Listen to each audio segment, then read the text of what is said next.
legendary, even in hell.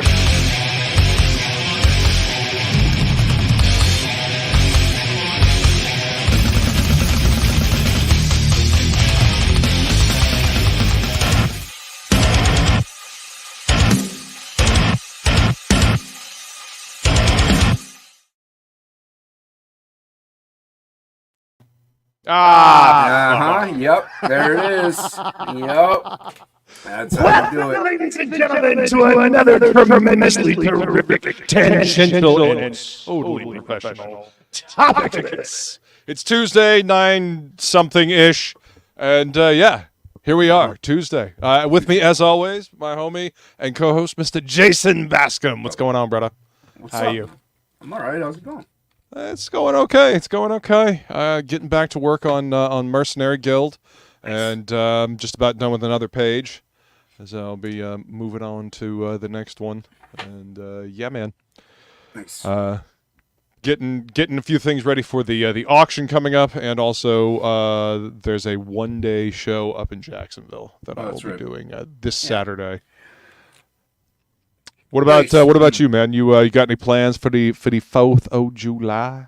No, dude, I'm not a firework person. Let alone the hill jacks in the neighborhood set them off. But I can't, like, with the vision, it's like stupid to go see them. I'm like, oh, I could look over there and see those ones, and then look over there and see, oh, they're gone. So so I've never been big on fireworks anyway, but I would go with my mom just to go sometimes, but my vision, the way it is, I don't bother. So I might stay home, babysit the dog if she goes to see them. Right, make sure the dog is not alone and freaking the fuck out. Yeah, well, I mean, I'll barricade everything I can to keep her from getting into the things I don't want, and then close my door, and hopefully she'll stay under like my computer desk or my art table until they get home. So right, makes sense. Yeah, I will probably grill a couple of things, and that's about it. I'll just be here working, but that's like you do. Well, I have one of the jobs where we actually get the day off, so that's nice, but not everybody has that, so it's nice to get a paid day off. So yeah, paid vacations are great, man. Paid days off, you can't beat them. Yeah, but we got things to show. Got a few things to show. Okay, camera's being fidgety. It is blurry right now. Is it? Figured I'd tell you before you go to try to show something. No. It's still a little blurry. I don't know why. Let me try this. All right. See if this works. I'll say hi to the chat while you're doing it. Hey, that does work. Yeah, because it's a different camera. There we go. What's up, Shelby? Erste? Oh, Shelby, you'll be happy to see this. You'll tell me to throw it away. Look at this, Shelby. Look. 9.6. It's a 9.6. Garbage, Shelby. Throwing it in the trash. Yeah, totally. If it's not Shelby says if it's not a 9.8, it goes in the garbage. So this will go in the garbage. Yeah, that's dope. Oh yeah, the book was beautiful. Yeah, I didn't take this one out of the plastic, but they present better out of the plastic. That one, Shelby. Yeah, it's a 9.8. Yep, that's one we get to keep. It's a beautiful one as well. I really don't know exactly what was different about. Well, that's the problem with 9.6s. Like, there's you can scan the QR code in the back to find out what's wrong. 9.6s don't tell you. Like, that's what I heard somebody said on a stream. Like these people they auction off books, and one was a 9.6, one's a 9.8. He's like, sadly they don't tell you on 9.6s why. So I guess it's just luck of the draw, or pretty much whoever's Well, okay. I mean, it's but dude, I'm never selling these. Like these are mine. I'm never flipping these. These are signed by Frega. Yeah. They're dope. They're mine. Like that. I do got mine right there. Yeah, I do get. Yeah, exactly. And I do get some slab to flip, but these these are mine. Like these ones here, I have. I'm gonna get probably one of these flip because I get this is dope. So I got Batman. This is the first appearance of Punchline. And wow, and you got 3 of them? I got the first, second, and third printing. Oh wow. Okay. I got Okay. I got the third printing in a Batman lot that I won. I didn't even know it was in it. And then I was like, I've been wanting them, so I'm like, I'll just go online and look for them because I didn't know I was getting this one. I just Right. wanted to. I was missing it. It's like one of the 3 that I was missing in this set. So I was like, I want to complete my set. Right. So I was like, I'll just get whatever print. Don't care. So I found the second printing for like $10. I'm like, okay, I'll get the second printing. But then I looked again. I found the first printing for a decent price. Normally it's like $100. I found it for way less. So I'm like, I'm gonna pull the trigger then on a first print. So Right. I got 3 printings of it. So Well, I'm gonna yeah, you scrap. can get one. You can get one CGC'd and Yeah. and flip it. I'm flipping probably the first print. I don't blame you. This is the Blackheart. the first Yeah. appearance of Blackheart, Yep. and I also got this. Nice. Devil Dinosaur and Moon Boy. That's it's And- Kirby work. Oh yeah, dude, that's why I wanted it. Yeah. Double Dinosaur Kirby. But these are the 2 piece de la resistance. Got Jaeger Bomb. got Yeah, got buddy. the Jaeger bombs, and you got the Death Blow variant covered a Ragetality. Red Nice. Ranger. So Fucking rad. that's I, stuff. I got something as well. Is it a From 9/8? I don't know if you guys recognize that little hand drawn logo. So go ahead and pop this open real quick. I'm sure you've been seeing it around the Twitters. It's not a 9/8. Throw it away. We don't know that yet. We don't know. Minimum. Yeah. Shelby can tell. He can tell when there's dings and dents anywhere. Well, Shelby has fine-tuned senses that not everybody has. Yeah, he's got Kit Kat senses. This is cat. Totally. Cat. Feed Kit Kat, Shelby. Shelby, you have a package. Hell on the way, yeah, too, by and the there it is. There is the Frogatus of the Geatus.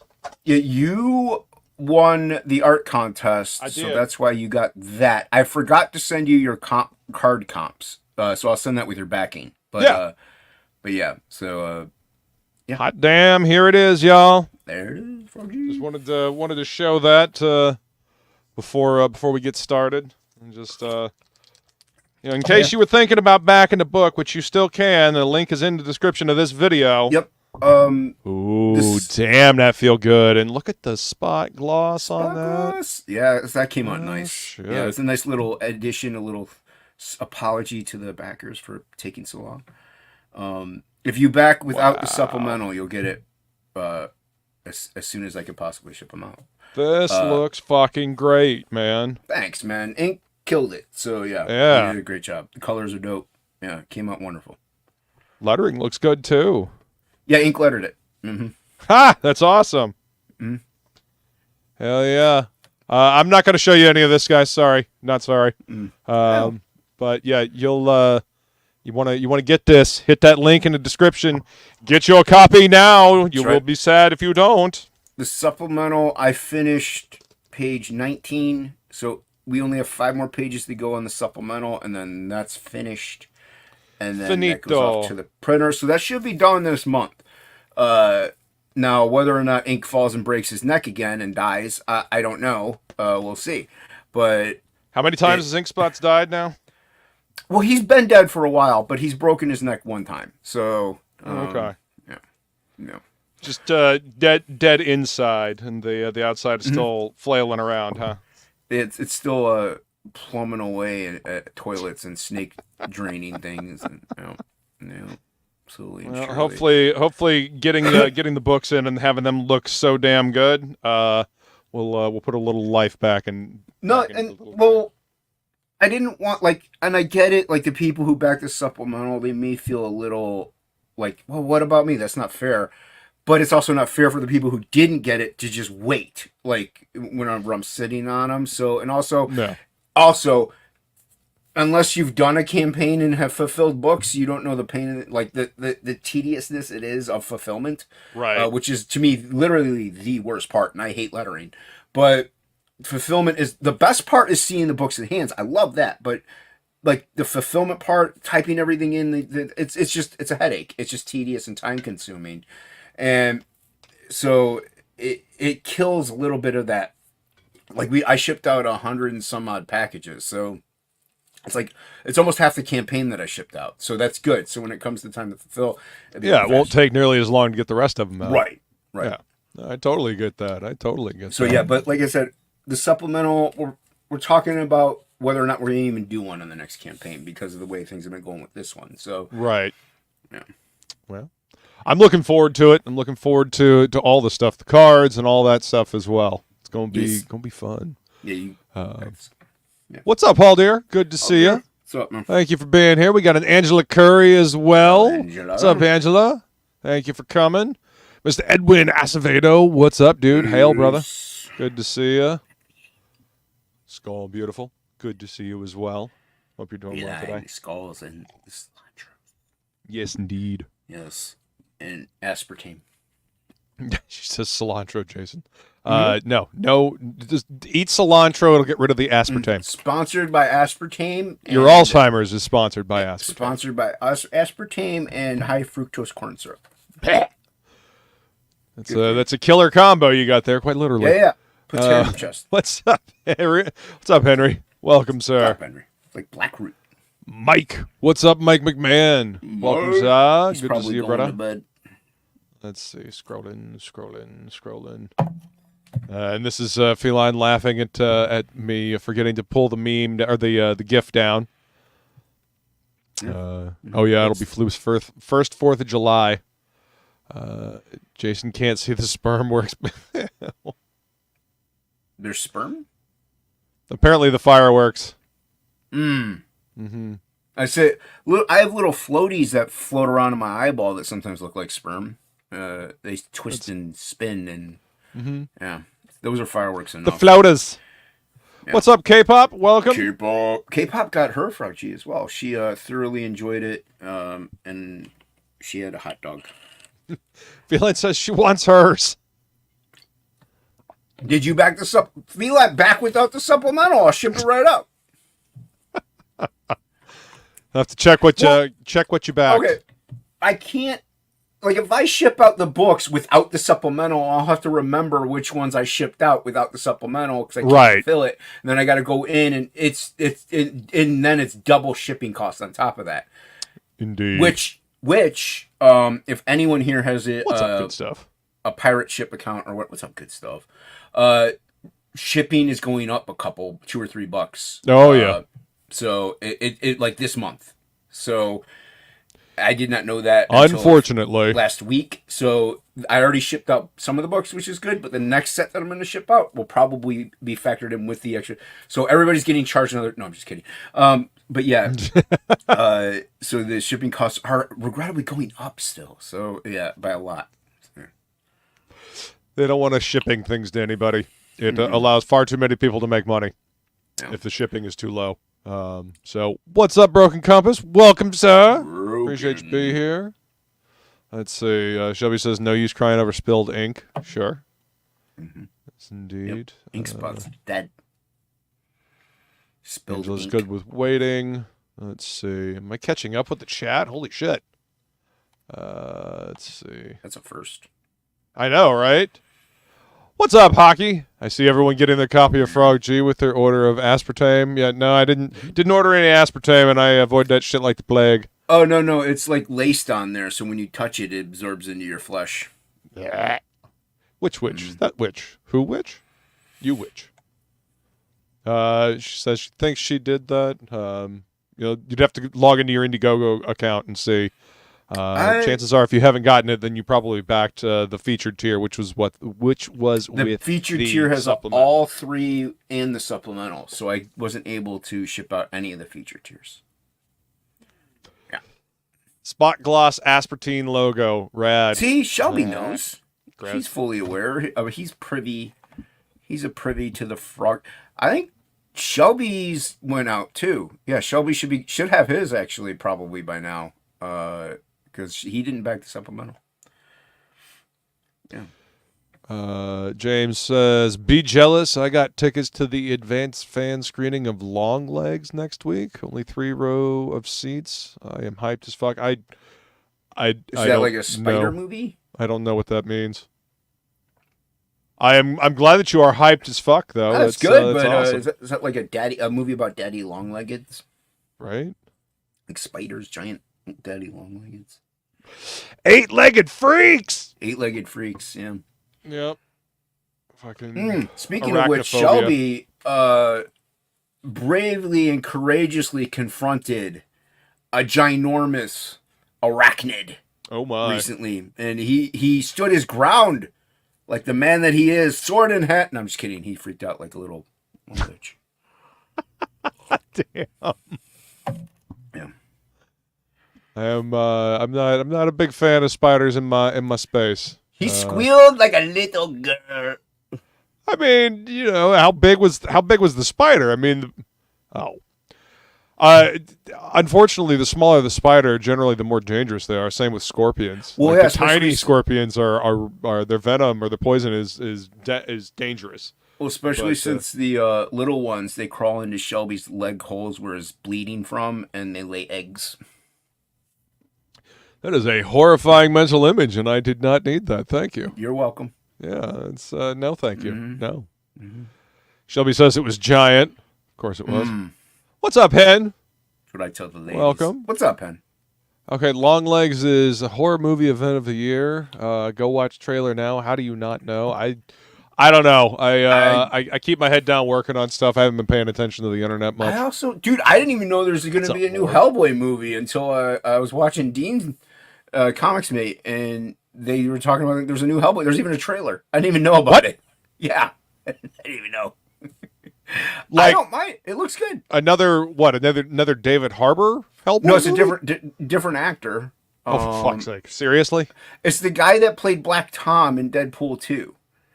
I don't know him from, like, Hockey looked him up. He's done other things, but that I'm unfamiliar with.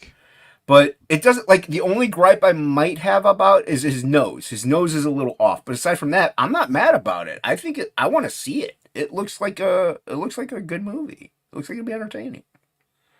Okay, I mean the last one suffered from being way too much like every other superhero movie. Feline says spiders are sacred to brewers. That I can see that. I just prefer not to have them in my living space. They're not sacred to Shelby. No, see, Shalob that big.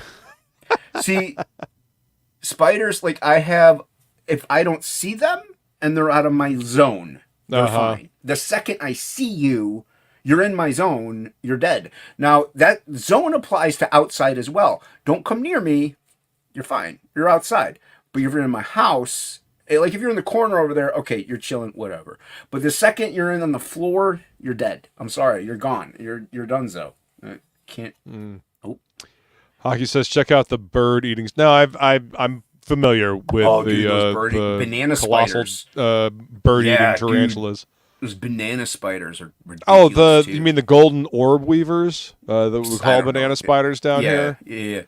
Yeah, they look creepy as fuck, but they're harmless. They're harmless, but the bird-eating ones, aren't those the ones in Afghanistan?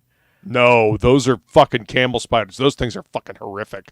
Those things look like something out of a goddamn eldritch nightmare. Yeah, they're pretty terrifying. That's why I'm glad that's why I'm glad I live here. Like, that is the one good thing about winter in Ohio. Like, the bugs kind of go away. Spiders do come inside, maybe, but... I cannot even fucking imagine dealing with something that fucking big. No. No. Flamethrower. Mm-hmm. That's how you deal with it. Or you screech like a little girl, like Shelby. I mean, have you seen a camel spider? Yes. These things are horrific. Yeah, but I don't live where they are. Yeah. So I'm good. And yeah, I'm good as well. Good. Let's see. And the bird-eating spider. Haldir's working on another time lapse as he listens. Nice. Awesome. Nice. Do it up, man. What's up, some person? No, they don't go into your leg holes. That's silly. They go into your mouth and ears and nose. Well, you eat quite a bit of spiders in your lifetime. You know? Yeah. In your sleep. Mm-hmm. Need to do the voiceover for my videos. I'm having a quick chill before I start and listening to these two. It's Tuesday. It's what we do. We talk for a little bit.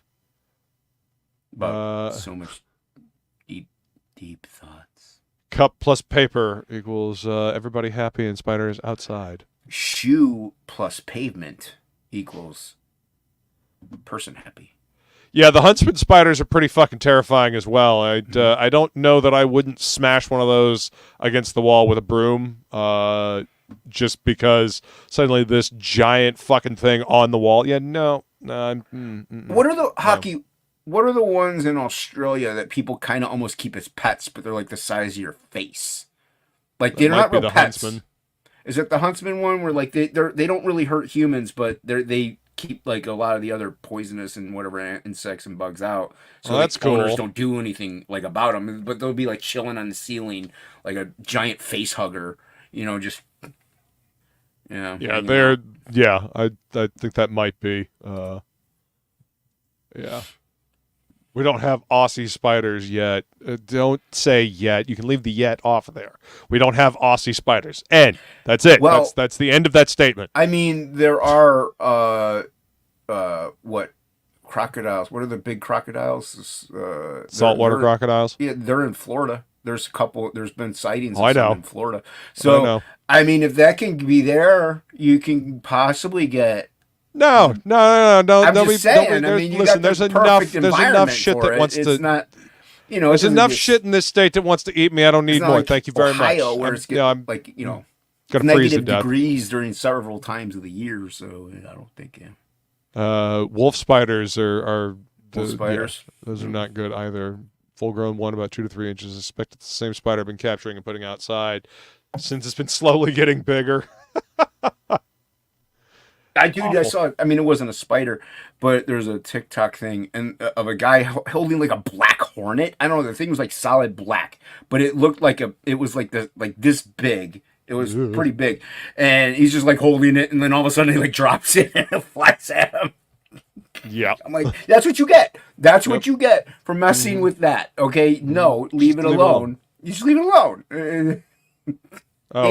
Feline says there's nothing wrong with wolf spiders. Well, good. Maybe I'm just thinking of I thought the they were pretty recluses, brown and black. I always thought wolf spiders were poisonous. I thought they were pretty poisonous. Nothing deadly, says some person. Okay.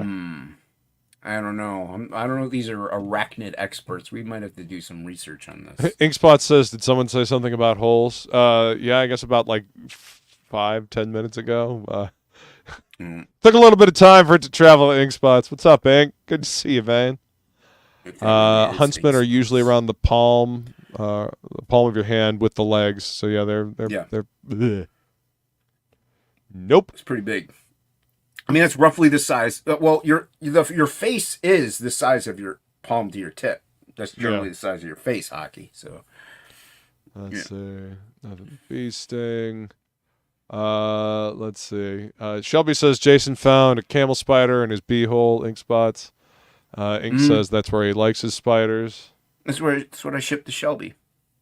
I just shipped a package to him today. It's a camel spider. Well, hopefully it'll get there alive and springy. It'll be fine. Yeah, totally. They don't need to eat that often. It's in a Gemini. Those things are durable. Right? Mike says brown recluse spiders can fuck right off. Yes, they can.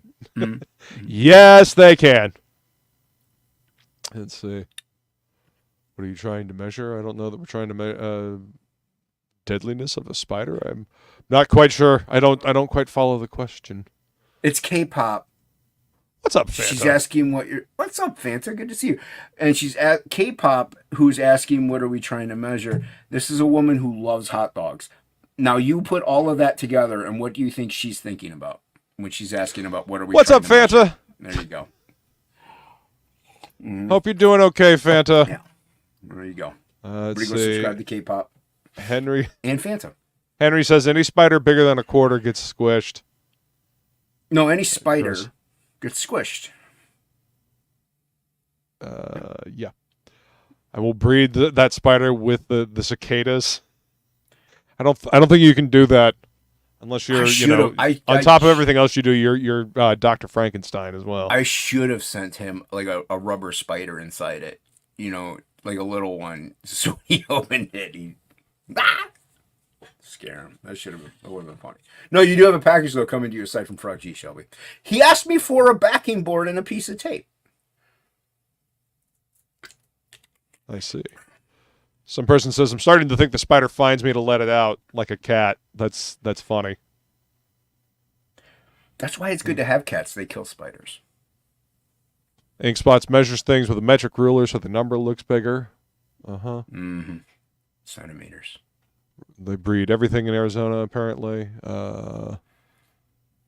Funnel webs are the deadly ones. Ugh. Funnel webs are the deadly ones here. Let's see. I mean, I think we have black widows here. I don't know what the most poisonous one here we have is. Because it gets super cold, so we don't have, like we have wolf spiders. Sure. Yeah. I'm pretty sure you have wolf spiders up there. Pretty sure we have wolf spiders. Yeah, we've got wolf, we've got black and brown recluse down here. Yeah. I remember the recluses from down there. Not anything to mess with. Yeah, absolutely. Shelby wants one he can ride like the ice spiders in Game of Thrones. Saddle on up, Shelby. Oof. No, thank you. More episodes. We got Black Widows like crazy here. Yeah, there's a reason why spiders make good horror movie fodder. Them all them legs, they creepy as shit. Yeah, they're creepy, but I mean, they usually necessary. They leave humans alone. For the most part of for everything. the most so part, there's really nothing to be afraid of, unless you're like poking it and like you're being a jerk. Like then you deserve to get what you get. But 100%. Like that's why 100%. dude, Steve Irwin. I was surprised he never got like. No, I'm sure he got stung and bitten quite a few times. I don't know. I've never seen any footage of, but I'm sure he's gotten bitten a few times. But there's some that could just lay you out completely. So especially where they live. Right. Yeah. I remember when we first moved to Florida, it was Arachnophobia had come out on video. And my dad rented Arachnophobia, and we watched that. And of course, as a kid, I mean, you watch it as an adult, and it's funny. It's a schlock horror movie. But as a kid, you're like, it's terrifying as a kid. You're seeing I'm seeing giant fucking spiders on the walls in my grandparents' house, and then the next day I go out and I run into one of the golden orb weavers, the banana spiders. It was a huge one too. And, I think, okay, I'm going to toss this stick into its webbing. And, for a kid, it was probably about like that big around. It was a fairly sizable chunk of tree for a little kid, about 5, I guess. I throw it up into its web and it gets stuck there. I swear to God, the spider looked at me like, man, why the fuck did you do that? I was just like, I'm sorry. And I ran off. Stayed away from that section of the yard for, a long time afterwards. What's that? I can't remember the name of that movie. It's got Robert De Niro and Wesley Snipes. Wesley Snipes is a baseball player, and Robert De Niro is like a salesman. Shit, I think I know the one you're talking about. I'm talking about. There's a scene in it where he's in the hotel and he has his knife. There's like this weird bug. I don't know if it's not a moth, but it's not like I don't know what it is, but it's like the size of like 2 of my heads. It's I'm like, what animal is that? Because that is unnatural. And he like throws the knife and it sticks in it. I'm like, that thing looks freaky. That looks like a made-up creature. I'm like, it was like I saw that when I was young, and I'm like, that thing's freaky. Mm-hmm. Like, I don't know what that is, but I don't ever want to encounter it. It's a good throw too that he did. Let's see. Hockey says redbacks are our black widows. Let's see. Inkspot's sister got bit by a recluse and it got infected and ended up cutting out a huge piece of her leg. Holy shit. Wolf spiders chase you in department stores here. That happens with cockroaches in this state. So, Steve Irwin apparently got stung real bad. What's up, Art of Roy? He says more males are freaked out by spiders than females. Could be. Well, I mean, maybe I don't know. My boy's mom is missing part of her heel from a brown recluse bite when she was young. Venom eats away your muscle. Holy shit. Yeah, they're nasty. And adding to the reasons why I wouldn't want to live in Australia, we have a tick that can paralyze you. I mean, we have a tick that'll give you, Lyme disease here. Lyme disease, but yeah, hockey, everything in your country, even is trying to kill you. Like, even your government, everything. Yep, everything over there. It's just a very hostile environment to life. Yeah. The oxygen. Spiders don't freak me out the worst insect. 'Cause I'm not familiar with potato bugs, but Oh, I really? probably don't want to know. Potato bugs Yeah. are like they're almost like maggots. They're like little bugs that just crawl. They roll up in a ball if they're Oh, threatened. okay, gotcha. Yeah. Yeah, really? Potato bugs? I mean, I've always heard them referred to as like roly-polies. They'll turn up. Roly-polies. Yeah, Yeah, okay. some people, but yeah. I always forget we that call they're them, called potato bug. Yeah, we Yeah. called them potato bugs. Yeah. Used to store corn nuts in her heel hole. Gross on both counts. Yeah, I fan. haven't had corn nuts in decades because I had them one time, but I think I had the flu. So after I ate some of them, I threw up. So I associated the corn nut taste with vomit, even though they taste delicious. Like I just like, okay, well, I'm gonna vomit. So I haven't had corn nuts in forever. Yeah. Let's see. The movie you're talking about is The Fan. The Fan, that's it. I know it's not The Ref, but I was like, it has something to do with that because The Ref is The Ref is a great movie with Dennis dude. Leary. Yeah, I love The Ref. It's such a fun movie. It's a Christmas movie. It is, and so the grandmother in that movie, I bought you the husky size. You mustn't let your weight become a problem. That's my nana. Oh, nice. Yeah. No. Well. What does he say? I thought grandmas were supposed to be kind and loving and sweet. I know loan sharks more forgiving than you. Yeah, that's pretty much it. That's a good movie. It's pretty accurate. Yeah, it's fucking hilarious. Dennis Leary had some pretty good ones. Even they were like low budget, like kind of just silly, ridiculous movies, but they were funny.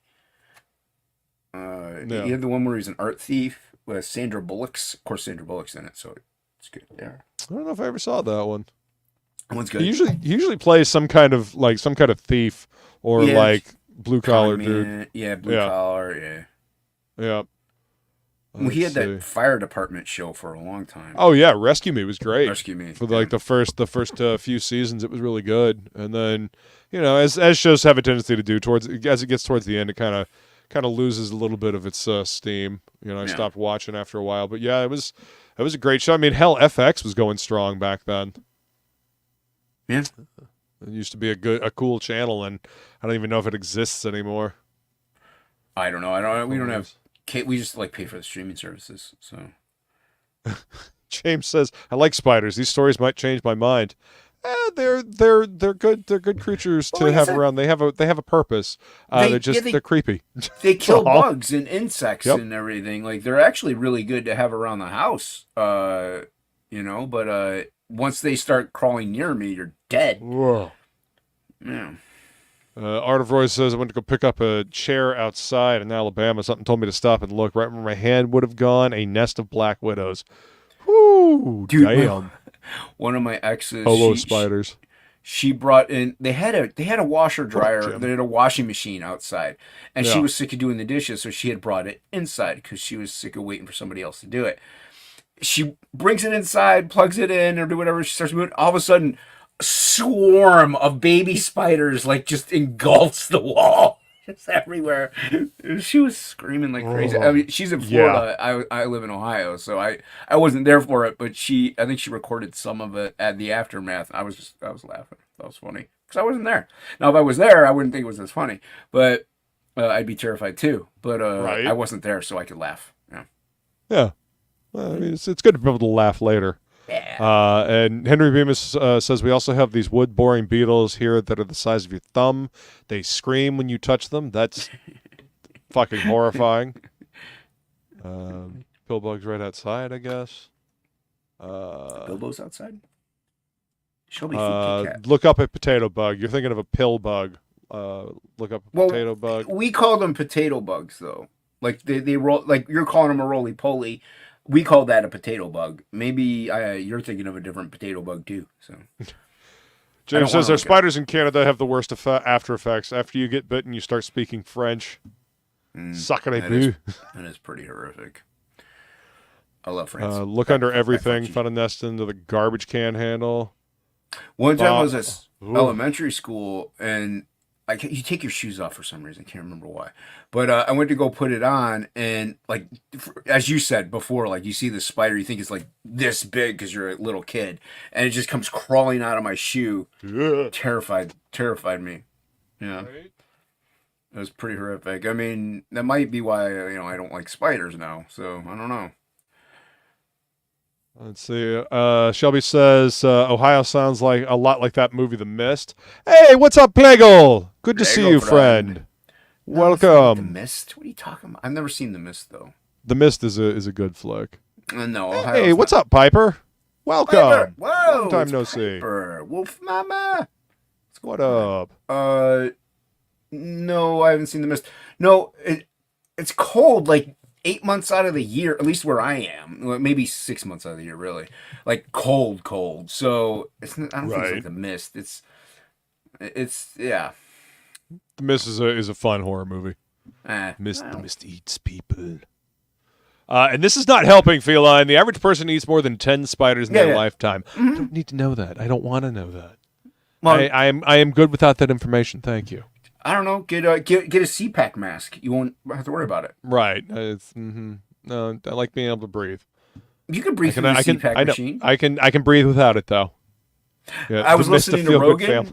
This one guy has the CPAC machine. What he likes to do is like roll up inside the blanket so the hose just comes out of his bed blanket. So he's just like breathing in a cave almost. Yeah, I was like, that's pretty clever. That's pretty smart. I like that. I mean, I can't do that. I'll die of heat. Like I can't wrap up the blanket like that. I do that. Yeah, I would. Well, see, here's my thing. I love the weight of like a lot of blankets. So even in the summertime, I have a lot of blankets on. But yeah, I'm hot as I'll get out. Even with but still, I just like the weight. Like I would benefit from a weighted single blanket. But right. Shelby says fake news, Feline. It's 10 cockroaches and 20 spiders. I do believe. I'm sure cockroaches do end up in there. But yeah, my ex-wife, she's had a few horrific encounters with cockroaches. It's pretty funny. Piper says, taking tonight off Fizz stream. Oh. Finally get to say, hey, miss you all. Yeah. Well, thanks for swinging by. I appreciate it. Well. Indeed. Everybody go subscribe to Piper. She has a very fun channel. I try to sneak over there on Wednesday nights whenever I can. Yeah. Hell yeah. Is Demolition Man the one with Dennis Leary and Sandra Bullock? Yep. Well, yes. But they are both in that. They're both in it. There is another one with Sandra Bullock and Dennis Leary where he's a con man / art thief, and he gets into this house where he pretends to be somebody, and yeah, it's this thing. It's a funny movie though. Yeah. Had a huge banana spider nesting near the wife's compost pile. I took a pic and used it as a creature in one of my Mars attacks. Nice, dude. That's what's up. Yeah. Yeah. Let's see. Piper says, dude, same, Jason. Inkspot says, wait, whose channel is this on? I need to say bad things. Yeah, it's on my channel. When is Inkspot's going to be on Krager's? I know he's waiting for that because his only stipulation, can I say bad things? Like that was right. It. He didn't care if he got to draw, if he got to promote anything. It doesn't matter. It was, can I just say the worst things possibly imaginable that will get people to refund Frog G? Can I please do anything to hurt the company? Can I be as foul and vulgar as I want? Anything, please. Destroy the reputation that we have built. Okay, it's not a very good one considering Inkspot is part of the crew, but that's beside the point. Right? Project. That's right. Link is into the description. I got my book and it is badass. Just saying. That's right. I got a few of them over there. I would hope so. Mm-hmm. Fanta says CPAP was on a pharmacy sign. I read it as crap machine. Glancing at, it looks like it might say crap. I don't know why they would put it on a sign, but get your crap here. We've got plenty of crap. She's got the vision issue, so it makes sense. But I wouldn't want to breathe through that crap machine. I don't. No, same. Feline got the link for Frog G, Voodoo Gods and Magic. Go grab yourself a copy, and if you haven't just yet. Fanta says, "Ink, you have freedom of speech on my channel. He can say whatever he wants here. I don't give a shit. Within reason. Yeah." I mean, everybody usually says whatever they want anyway. It does end up happening, you know. Yeah, I mean, especially over the course of conversation. Getting who we get in here, yeah. Depending on, yeah. Feline slinging the links tonight. Got the Mercenary Guild sign up as well, and if you haven't signed up for the Mercenary Guild just yet, do so, because we're doing a giveaway. We're doing a raffle for some original artwork. Yeah, of all three of the main characters of the Mercenary Guild. So nice. Yeah. Inkspot's grinning, thinking about all the vile shit he wants to say. Ink, you need to send Gary G, backer number 1, original drawing. Get on that. I sent him. Well, that's what we did for backer number 1, because usually people just get bragging rights, but we want to do something special, so we offered for backer number 1 got a free doodle by both of us. So hell yeah, that's awesome. Something so. See, and that just gives people more incentive to be on top of it. Make sure that they've got the signed up for the links, and make sure that you don't miss the live, because if you get backer number 1, you get something cool. For Frog G2, backer number 1 gets a personalized ukulele song by Inkspots. Oh, let's see. Only if Ink brings the ukulele. Hey, Dave Roll came to hang out with us. What's up, dude? What's Spider-Man. What's up, Spider-Man? Just being rich, spending Nirvana money, buying my own shirts.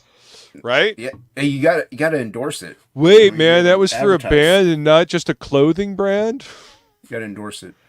Oh my God, what the fuck am I looking at? This is an Arizona specialty. Someone in chat called me out, called me a liar a week or two back. This is called a vinegaroon. It's basically a spider scorpion. And I saw one for the first time when I was doing pharmacy coverage in Queen Creek. But check it out. So that's a vinegaroon there. Hey guys. Welcome. We thought it was What's up, more? We thought it was a Plagal? toy the first time we saw it. Here's another photo of one. That's Henry what says, "Oh man, I'm like eating." Oh, here, check this out, Henry. Look how big they are. Look at it. Ooh, those are big. Yeah, they just look kind of like scorpions almost. Yeah. That's a stinger, and if you get stung by this for like 2 weeks, all your food tastes like vinegar. I'm not kidding about this. That's fucking weird. Is that crazy? Weight loss supplement. Right? Piper says, "Oh sweet Jesus, I finally catch a stream and I get arachnids." Yeah, that sounds about Piper. right. Feeling says, "Shelby, the pho fighter." Pho. Yeah. Oh, get it? And, I yeah. get it. Oh my God. Shelby, you didn't get your Frog G yet? I know I What's said up, Bennett? I We've always been able to I swear. got a box. So I cut the tape. I thought I was going to get the link earlier. I didn't open it yet. It's right here. Oh, I got. Oh, mine too. that's your Frog G then. Okay. Inkspot Okay. says, "Cool, I have a pile of cards ink stamped with my What balls." is this? What? It says What? CGC 10.5 all day. Yeah, dude, all day, 10.5. Hold It says, on. "Fuck you, friend" on the back of mine though. What the fuck? Thank you, Kit Kat. Friends. Yeah. Kit Kat back. All right, Yeah. I'm opening this. And Why yeah, is this play fucking with friend on the friends. You sent me a sandwich bag. Yeah, you got a free sandwich. Got All this right, all so- over Arizona. I just Holy doxed shit. myself. What I got? I got Don't the Already did it. I got the Ragetality variant drawn by Plagal. Nice. Son of a bitch. Hold on, I'm gonna open this up. Let me see what's in here. So there's cards. You sent me some. I call that the paper stuff. What is just this? tip Ragetality I variant. got my Hardly Heroes number 9 signed by Kyle. Nice. Just the That's cool. hair. This says feed Kit Kat. Yeah, feed Kit Kat. Oh, shit. Gotta open that. Shit. What Plagal? Spider Send me so Scorpion much sounds like a stuff. good reboot of that Scorpion show. Comp copies. Is that all you sent me? Was comp copies? Yeah, because I think you got the supplemental. Where's my copy of the book? Didn't you Up back your at the butt? supplemental? What are you talking about?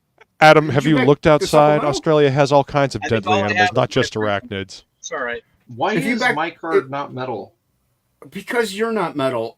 If you back the supplemental Plague, I haven't fulfilled those yet. This isn't my card, I'll and it's check. metal. Mine's normal. I think I didn't don't back. like that, You told me Jason. not to. Pros. Oh, Can you I'll redo check. this? I'll double check. I want, don't worry, I'll send Plague. you some money. Send me the Don't good send me stuff. money. Shut up. Don't send me my I shit. want my card to be metal. Your card's not metal, Shelby. It's not metal. Some person I have seen camel spiders. I don't believe that they can run 20 miles per hour, and I have not heard of them eating your face. But yeah, 20 Did miles everybody an sounds hour. come sealed in the Jeez. Ziploc? What's that, Plague? Did everybody's stuff come sealed in the Ziploc? Yeah, the stretch goal stuff comes in a Ziploc. I didn't know. I thought you maybe backed is a it real with the spider, yes. supplemental. Maybe Yeah, I don't know. I'll double Hold on. check. You didn't even fart in it. No, Shelby, I'm not immature. Which one is Oh my Shelby's? God. What's the use of sending a sandwich bag if you're not Shelby gonna did fart the in it? trading card, a Frog G trading card. Which one? Shelby, show Plagle your card. Is it? It's the not metal one. It's the jumping one. Yeah, that's me. All right. Yeah, it says my name real big in the bottom. Yeah, none of them are metal, Shelby. There's a metal card, dude. There's no metal cards. There's just a foil It's card. right here. Jason said no to metal cards. Look. What's that? a Where? shiny foil That's card. a foil card, you knob. It's metallic foil. Jason, this is silver metal. Okay. You can't kill the metal. The Yeah. metal will live on. Punk Rock tried to kill the metal. They failed as they were thrown to the ground. Yeah, Tenacious D's best album is The Pick of Destiny. Fight me. That was a good movie. Big It deal. was a good movie. It was fucking hilarious. It exists in this little pocket of time before everything turned to shit. Yep. Like, it was one of the last fun, like, stoner rock movies that was ever made. Edwin says, looks metal to me. It's shiny like metal, sure. Metal. Jason thought it was a floaty. See, Piper knows. Metal. Piper, no. Piper, get in Just there. put on some Evanescence and pretend it's metal. That checks out. That Evanescence song always reminds me of that Daredevil movie with Yeah, Jennifer Garner as Elektra. Yeah, because they played. That was basically the soundtrack of the Daredevil movie. Yeah. I mean, I think there was a couple Evanescence songs in that soundtrack. If there was, I don't remember.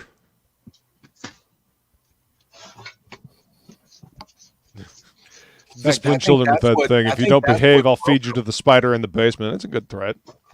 I think that's what broke them, was being on that soundtrack. In that movie. I mean, people still listen to them. I mean, they may have, in the eyes of the greater public, they may have been one-hit wonders, but people still listen to them. So, who knows? No, they have plenty of hits. Their music never really did anything for me. She has one level, like they have one song, but they have 1,000 songs. Well, and You know what I mean? apparently, all Amy Lee? auto-tuned when live. Yeah, Amy Lee. She did a pretty good Snuggie? song with Snuggie. Gavin Rossdale with Bush. That's She cool. did a song called 100 something. It's not bad. It's not a bad song. She also did one with Seether for the Yeah, Punisher soundtrack. All sound the same. Like The Punisher Warzone soundtrack was better. It had Static X on it. Yep. Auto-tune, shame. Yeah, I agree. But from what I understand, she's auto-tuned to hell and back. So, Snuggie says, "Oh man, I got cool shit in the mail from Jason and Shelves this week." There you go. And Donald's fulfilling Jaeger bomb, so That's people. right. get I got my Jaeger and bomb. I Frog got to reach out to G. Donald. How did Bemis got a package that I shipped yesterday, which is weird. I sent 2 today. One of them's to Ace. I got mine. I don't know. I posted it online so you didn't yell at me. Jason, how long does it take your signature to dry? What's on up, these Pal metal Rider? cards? Thank you for sharing that very personal detail. I'm glad you feel comfortable enough. What signature? Good for you. Now do mine. Listen to the wise feline. Hit that like button, share, subscribe, all that fun stuff. I didn't sign anything, Shelby. I know I'm signing it for you. Oh, that it should take it. Completely agree, what kind Mike. of pen- Lacuna Coil is much better than Evanescence. What kind of pen are you using? Yeah. What's up, Will? And we got a Jimmy Reyes. What's going on, Jimmy? Hello. Welcome, gents. Welcome. I'm now sporting my now collector's edition, actually collector's item shirt. Never to be made Considering- again. Considering the past events of the last month, this is now like hard to find. What shirt are you Yeah. wearing? I can't really see. I signed Like it. I've got an Infowars shirt on. Oh, Let's Wait. see. Hang on. Bring that back up, Shelby. I was looking for you. Oh, I put it in a snap tight, so now it's nice and not messed up. It is a 10.5. Oh, that looks nice. Then I signed it. I signed it Yeah, sideways. there you go. I signed See all that? my own cards. yeah. That's why I sent you comp copies. You can sign them and then Oh, is sell them in that- the auction for like Oh, I thought you $4,000 sent. each. I thought you sent retire. Kit Kat some. Not a snacks, single dude. sketch cover in there. Take it easy, Piper. Thanks for Yeah. swinging by. Later, Piper. That's because there's no sketch cover for Frog G. Thanks for the 10 sketch covers for Frog G, Jason. Pale Rider says, "Huck two of that like button." Congratulations, Mr. Bascom, on delivering. Oh, Is thank that you, sir. still a thing? Thank you, Will. Thank you. Edwin says Shelby is used to forging other artists' signatures. Find my- Yeah. Can you give me Stan Lee's? No. I can give you Rob Liefeld. I can give you Platt or Liefeld. That's Yeah. it. All right. I could lightbox Hey. Frigas. Gonna need you guys to announce who's talking before you go on. Oh no. Okay. No. Did we freeze up? Are we freezing? I don't Oh. know. I mean, it seems like everybody's coming through just fine, as far as I can tell, anyway. Looks good to me. Are we still doing show and tell? I got some show and tell stuff. I All got. right, this what you week. got? What you got? Check this out. So you guys know that I'm a big fan of Conan and Barry Windsor Smith. Yeah. So they adapted the Red Nails. Yeah. Which was a short story, and they put it in. Treasury edition. Yeah, and then they made this Treasury edition after. Love those type of books, I man. think it was originally published like in the 70s, and this was like in the 80s. Or no, this was in the 70s. And dang, Jimmy comes up and I gotta go. Hey, Piper. Man, I haven't seen you in so long. I thought Piper left. Like, I was like, She streams every Wednesday night, Jimmy. where is Piper? You know, I'm a boomer. I don't know how to use the interwebs. It shows. No, that's dope. That tracks. It's a really, really great book, man. And it was only It looks $1. like it's in great condition, man. Yeah, I got a good copy. Check this out too. Speaking of old classic, because that's when the good stuff, when people could draw. Look at that, Night Force. Marv Huh. Wolfman. Oh yeah, Yeah, that's good. Gene. Wolfman and Gene Colan, you can't really go wrong. Oh man! And then what I love is the rendering, the lighting. And this is where Silvestri and Finch and myself and everybody is getting the. You want to learn how to light and shade? You get this book. You study some Gene. He's got the genes to. Right? Make Can't it go wrong with theirs. Colan, that's for damn sure. Yeah. Unless it's got cancer. Jeez. Oh, stop. Jeez, dude. Wow. And That it was, betrays that was you. dark. It was. I wanted to laugh, but I was like, "Oh, fight it! You're gonna sound like an asshole if you laugh." Yeah, Yeah, So that's- this is that's stuff great, That I got, man. you know, some stuff. I'm still waiting on Dragon Rage proof to come in. Nice. I've got one of the nicest, best printers, but that printer is American, so you know, getting them. He's like, it's American, unlike you scabs. I should have gone with the Chinese. They would have had it done 4 weeks ago. Yeah, it'd still be on the boat though. To be fair. Yeah, it would still be in the harbor. Yeah, it would be. Yeah, it would be done, but still on the ocean in a container. But yeah, so Dragon Rage, man, I'm getting ready to fulfill. The proofs are on their way to me. So once I okay Fruits it, are in the pudding. the proofs are on the way. That's Yeah. awesome, man. Congrats. Yeah, and you guys might, maybe, big secret here, might see Reyes and Finch work again in the mainstream. You might. All right. Whoop whoop. Yeah, Oh, shit. on a major title that everybody's heard of and all you guys up here love. So, Oh shit. so the kissing of the ass may begin once it's published. Where I don't see Finch. Yeah, all right. Yeah. I didn't mean my ass. I don't know if you guys were thinking mine, but So when do you guys start working on Plastic Man? on Plastic Right. Man. Yeah, we're gonna start working on Plastic Man. Dude, that'd be dope. I like Plastic Man. All right, so here's the Mars Attacks cards that Roy was talking about. Oh, he tagged wow. me on Twitter. Yeah, Yeah, I just saw him. here's the one the spider inspired by a spider. Ooh. Yeah, that's cool. These are fucking cool, man. I like these. Yeah, nice. And let's see, and He's really good at drawing like infrastructure stuff. The White House look. oh awesome. yeah, absolutely. We did that for a living.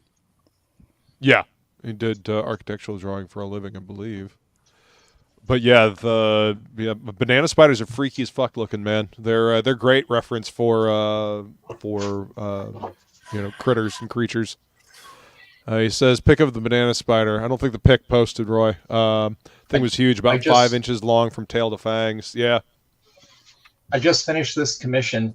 If you guys are interested in a commission, this is what I do. Do Nice. you like it? No, it's Like my impossible. commission? I can't see it. I can't see it. Do you like? Here, let me put it. Do you like my commission? Ink it real quick, Shelby. All right, hold on. Oh, thank you. Get in. That way I could see. Here we go. I'm done. I'm done inking it. Hey! Oh, We, sweet. we Nice. got faith in you. Yeah. We knew you could do it. Yeah, the inks are done now. Yeah. Hey, I Yeah, like it's my that. first. That's It's my backlash. first backlash. Yeah, it's the first one I've drawn in like 10 years, man. That That's came awesome. a long way since Backlash is a great character. I forgot how fun he is to draw. Yeah. I mean, he's essentially Yeah. like Spider-Man almost. There's like With 3 whips. people in the United States who What up, Woodrow? request him as a commission. Good to see you, so- man. I have the I have the Backlash Spider-Man. I also have the variants to it. I got that almost all the backlashes that came out.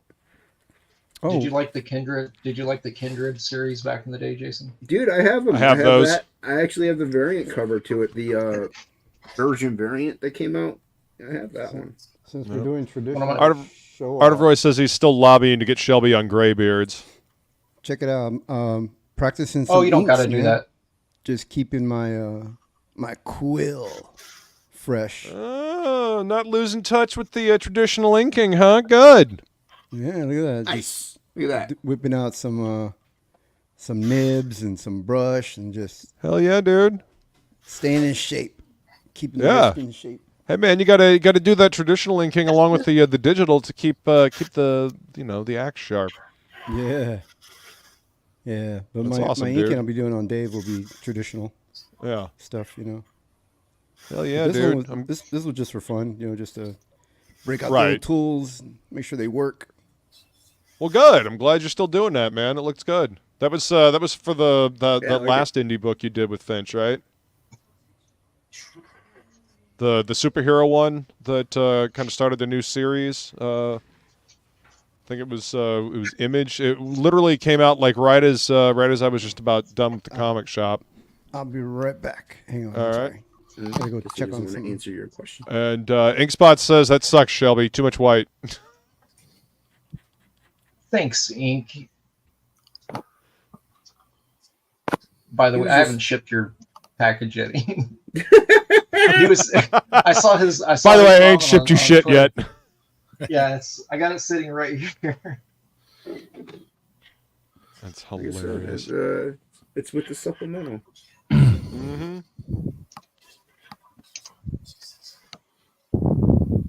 Yeah, I got You're right four, back. I got Don't burn 4 the place packages down. left to- Hurry up! Yeah, say 4 more to ship.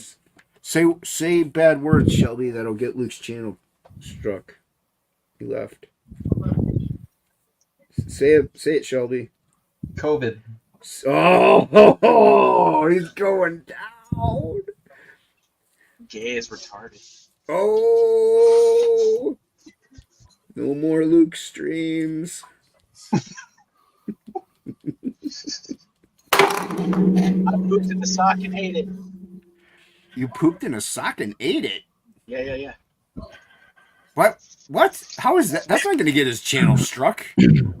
That's just nasty. He farts in a bag. I and know. That's all I was saved trying to do. Oh. Okay. No, that's no. Plagle doesn't. You fart farted in a bag and saved it? That's Shelby. No, you did. That's Shelby. I'm going to. Hey, I just gave you a sandwich You're bag. gonna ship that to Ink Spots? Shelby, you have Let's not talk about that. Ink's gonna open his package live. Shelby, you have a backing board and a piece of tape on your way. Yes.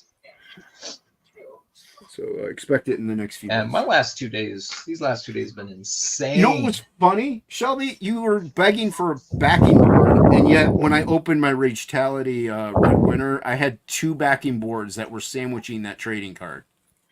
Yeah. Why did you do that? You could have kept one for your backing. Because I packaged your books a week and a half ago. Hmm. Did someone just punch a guitar? A good question, Woodrow. Let's see. Hard case is cool, but what about McCormick? Are we talking about Malibu characters? What the hell's going on here? Yeah, hard case. Hard case is the shit. All day, every day. I don't have his hologram cover. I have Prime's hologram cover, though. I'll send it Nice. to You have the hologram one? Zombie I have- Snow White. I didn't realize they did a zombie Snow White. you. I got 3 Why not? complete sets of hard case. I think they've done zombie everything by Are they now. 9/8s? I send them to people I hate. What's up, Maromi? That must be Welcome. 9/6s. Robbie. Edwin says hard case is #1. What's up, Silver? Good to see you, man. Coffee. Shelby, Hey, did you did like I everything. send- Yes.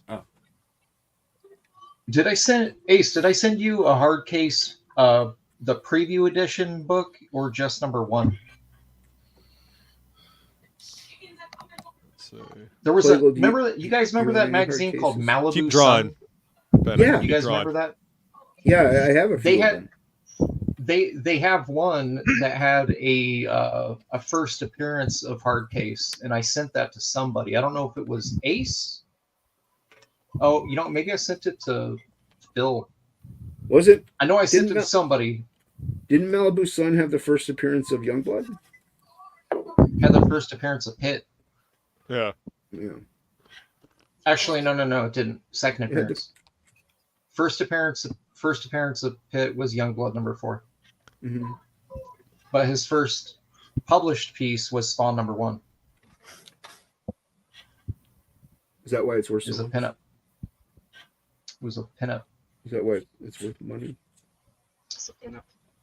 Why Spawn's worth money? Yeah, is that why Spawn's worth money?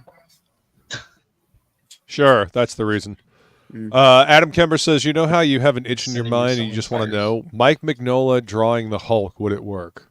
Yeah, I'm sure he has drawn the Hulk. Yeah. Yeah, he drew like 6 issues, I think. 350. Did he actually work on the Hulk? I thought he might have done it with like Yeah. Marvel Comics Presents. No, he did actual Hulk books. That's awesome. It's when he didn't really draw like the Hellboy style yet. He was kind of in between. Yeah. Playboy, When he did that Wolverine Jungle Adventure where he meets up with It was- Apocalypse. Yeah, he drew the Hulk in like 1988, I think. Damn, is that after he did Cosmic Odyssey for DC? It was before. I'm pretty It was sure. before Cosmic Odyssey? Yeah, because he didn't have the style. He didn't have the style yet. Yeah, so his first issue was Hulk 313, 1985. Damn. Oh yeah, that is before Cosmic Odyssey because Cosmic Odyssey was 88, I believe. Yeah, and it's actually, if you look at it, it's kind of hard to see. I mean, I guess you can kind of see his work in it.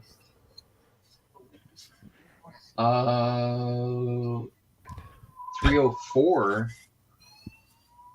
So he was doing covers too. 304, 309. The cover to 309 is ass. Don't look it up. I'm gonna look it up. And see, Adam Kemper wants to see it in Hellboy style. And Arteroy had all of his hard case comics autographed by Chaykin just before they had a knockdown, drag-out argument about him being a commie. Nice guy, though. Well, there you go. Plague, did you see the Hellboy trailer? Yeah. No. What do you think? Yeah. I don't What's know. up, Smokey? I think it could be good. I'm not like, I haven't been. I feel like to a certain degree, it looks like they're getting further and further away from something stylistic and interesting. As with most films. I think we're going for. I will give it a chance. I will give it a chance just because I like the property. I'm not super attached to the look of the current Hellboy guy, so. Yeah, I didn't think the makeup was as good. What up, Rumble Roo? In the past, Welcome. but it's called the Hellboy and the Crooked Man or something. So it's kind of It's based on a short story. So it's kind of going for. It looks like horror. It seems like it's gonna be something like. Like The Conjuring or Evil Dead. It's kind of has that out in the woods horror. I mean, if they can get the feeling like of a Raimi Evil Dead type, movie, it might work.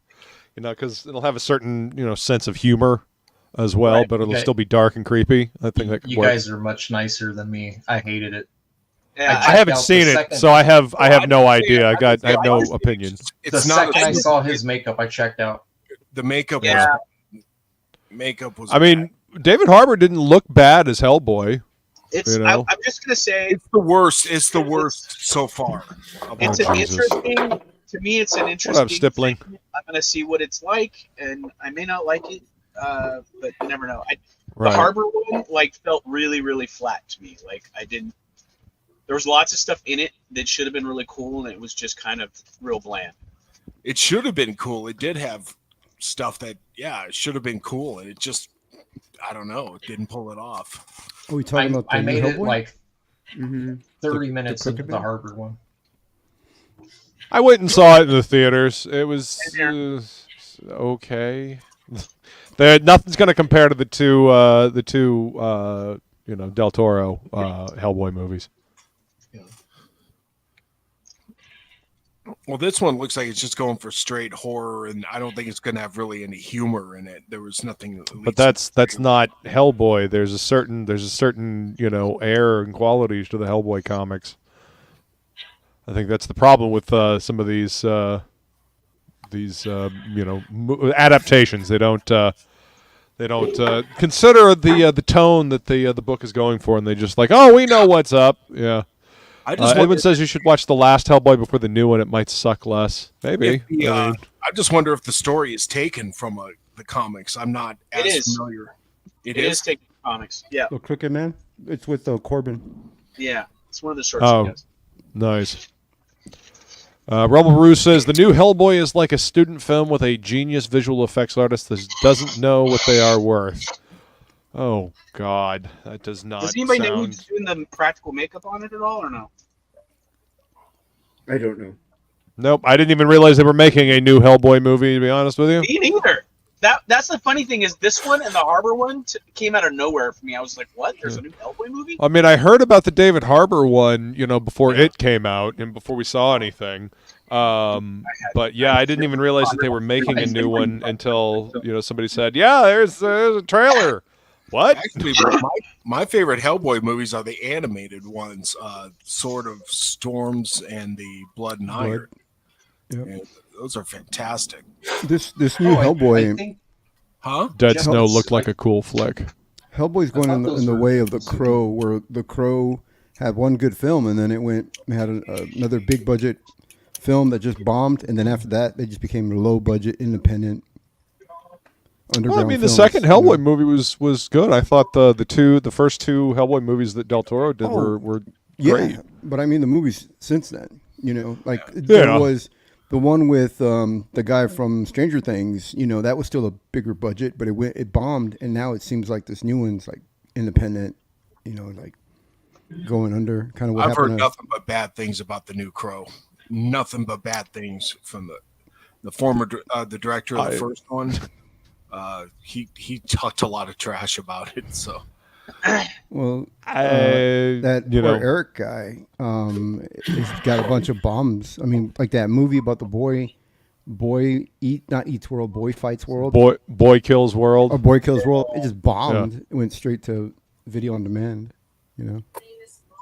I mean, it looked like a fun movie. I never go out to movies anymore because one, it's retarded expensive, and two, nothing you go see really is any good. Well, you want to see a good movie that really improved the franchise? We went opening day for Bad Boys Ride or Die, which is Bad Boys number 4. That was good. I enjoyed that. Oh, you saw it too? I have only seen the first one. I've never seen. You ain't never seen Bad Boys 2? No, I've never seen Bad Boys 2. Well, this one picks up right after, picks up the story from Bad Boys 3, which is Bad Boys for Life. For Life, yeah. And it improved on it. It was even better. Well, there we go. Yeah, so if you want a good movie, that's a franchise that hasn't been ruined. No, three I think was the weakest, but it was still good. Yeah. You know. Looks like a CW character, and he's about to cry. Jesus. They didn't spend most of the time was like spent with the new cast members and not with the two main lead guys. Yep. Which they corrected in the new one. The new one is mostly Will Smith and Martin Lawrence. Martin Lawrence, yeah. Side characters are now side characters again. Like they're supposed to be. Yeah, exactly. They brought back the entire cast. I mean, they still brought everyone back, but like like you said, it was more appropriate. It was great. The punchlines are every like 5 minutes. You know, It's fast paced. Action kicks in where it should. I mean, it's a fun ride. Good. Yeah, it did pretty well at the box office. So, see, when you don't screw up a franchise, Hollywood, you'll reap the rewards. Yeah, they're not going to pay attention to that. No. Matt LaRock says he's never been a fan of Bad Boys. It didn't age well. I wasn't a fan either until I saw 4. And I saw 4 and went, holy crap, now I want to go back and see the other movies. So the first one was all right. It was a buddy cop detective thriller. It was pretty good. Well, I never saw any of the other ones, so I didn't see any of them. I just went and saw 4 and went, oh shit, this is really good. And I bought the other 3 on 4K, and we started watching them. And the other first 2, they don't age too well. They're okay. They're buddy cop movies. They're good, but 3 was the weakest. But 4, it's really good. Yeah. And Narderoy's right. The Wolverine fan films on YouTube are pretty awesome. The Viking one is an interesting take on it. I didn't really understand why he had metal claws, but whatever. If he's part of the ace here, so whatever. But yeah, he was fun. around Vikings. Yeah, but they made him short. They got that right. Yeah. He's like good. Jim Lee short. But I mean, like that's always the way it goes, though, right? The fan films are better in terms of story, and they actually put hard work into it, and they actually give a shit. Yeah. Well, true to the lore. Yeah. For the most part, you can't give fan films too much credit because, I mean, the fan film is like 20. 2 minutes, 3 minutes. There's really no story, but it's fun. And some of them have stories, though. I mean, somewhat, but can they carry a story for 2 hours? That's the real challenge. No, I mean not like that. They would have to plan it out better. But some of them, I feel like they could. I mean, the costuming wise, like look at like what was the dude's name? Axel Braun that did all the porn parodies. Like all of his superhero porn parodies had better costumes than the fucking movies. Oh. Like it's and they don't silly. even wear them for the entire film, right? I mean, yeah. But their costumes look more comic accurate than the films do. Yeah. It's somebody tweeted at him once, and he's like, it's because I actually care, which is kind of sad. This dude that's making porn parody films is making you all look bad just because he seems to give a shit more. What did you think, Luke, and everyone on the panel of X-Men '97? I liked it. I was pleasantly surprised by it. Me too. I really enjoyed it. Anybody else watch it? Dan, did you guys watch X-Men '97? I have not watched it. I thought it was I never watched the original. It was okay. It was, yeah. I mean, I went more, but like, I mean, I liked it. I thought it was good. You know, like where, I mean, Morb said okay, but I thought it was good. You know, and the other thing that I'm liking right now, and I'm in the closet about it. I'm just gonna come out with you guys because I love you guys. But I'm watching the Acolyte, and I'm enjoying the Acolyte, dude. And Oh my no, I mean, if you haven't seen it, don't believe the detractors. The detractors are up there just saying a bunch of BS and twisting it around. The only thing about it that you know I was like, I didn't really care for was the pronoun. They threw a pronoun in there, but they snuck it in pretty clever, where you could easily just say, no, we didn't mean a pronoun, but it was a pronoun. Well, if they're kind of ruining the whole lore of the Force in Star Wars, I think that's what a lot of people have a problem. No, that's what the detractors are trying to twist it and make you think that they are, but. The lore, I mean, this is back when the early days, you know, of the Sith, when the beginning of the Sith, and there were totally off because they said there's 1,000 years they hadn't seen Sith, Yep. and that guy showed up in the show, and so he basically was just lying for no apparent reason, or he got his dates wrong. Also, that guy, according to the lore thing, like he wasn't even born yet. No. When this happened.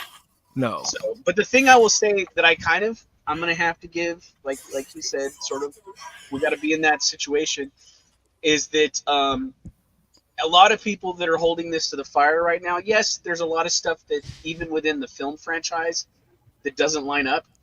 But this is taken from the books. Yes, some of the stuff they're holding them to is the stuff from the books. Yeah. And Lucas even said if it's not in the films, it's not connected. But they're also contradicting the actual movies now. Right. Well, they don't. Hold on. It's not from the books. What they do is they take certain. They cherry pick from the books, but the books actually are more fleshed out and get things right. They cherry pick things and mash it together, and it sucks. It's not because they don't want to pay the authors. They don't want to actually. Yes. You know what I mean? So it's royalties and also and stuff, yeah. Knights of the Old Republic had Sith running around. That was 4,000, 5,000 years before. Well, this guy didn't say he was the first, and even if he says, you know, he thought he was the only one, he's the only one remaining that he's aware of, because they haven't been around for 1,000 years. The Force, it was never called. Carter Roy says Jimmy drank the Kool-Aid. Yeah. So Dragon Rage is brought to you by Disney. True to the films and the lore, whereas this show is completely, they're just making it up as they go along and making their own version. That's of what it looks like. No, they're pulling from books, you know, that traditionally weren't in films, parts of it, because the Night Sisters were in a book in the 90s that I remember reading back then. And then, you know, I mean, even when in the movie, when Senator Palpatine, you know, talks about Darth Plagueis being so powerful in the Force, he's able to create life from the Force. And then you see these two women that are the Dark Sisters, the Night Sisters, that are able to, one of them is so in touch with the Force, she's able to manipulate the midichlorians and created life, you know. And we never saw Anakin's father, so we don't know if, because they're the ones creating the Force, if it actually becomes part of them, and why, if they take on their their DNA as well, you know. Well, so, in the let's be clear, nobody liked that midichlorian shit, even when George Lucas did it. Let's just throw that out there and make this abundantly clear. But nobody liked it when George did it either. No, but Morb is saying, but you got to stay with what was canon in the films. So that's in the films. In the comics, actually, Palpatine is Darth Vader's father. Yes. He actually. Yeah, that's canon now. Yeah.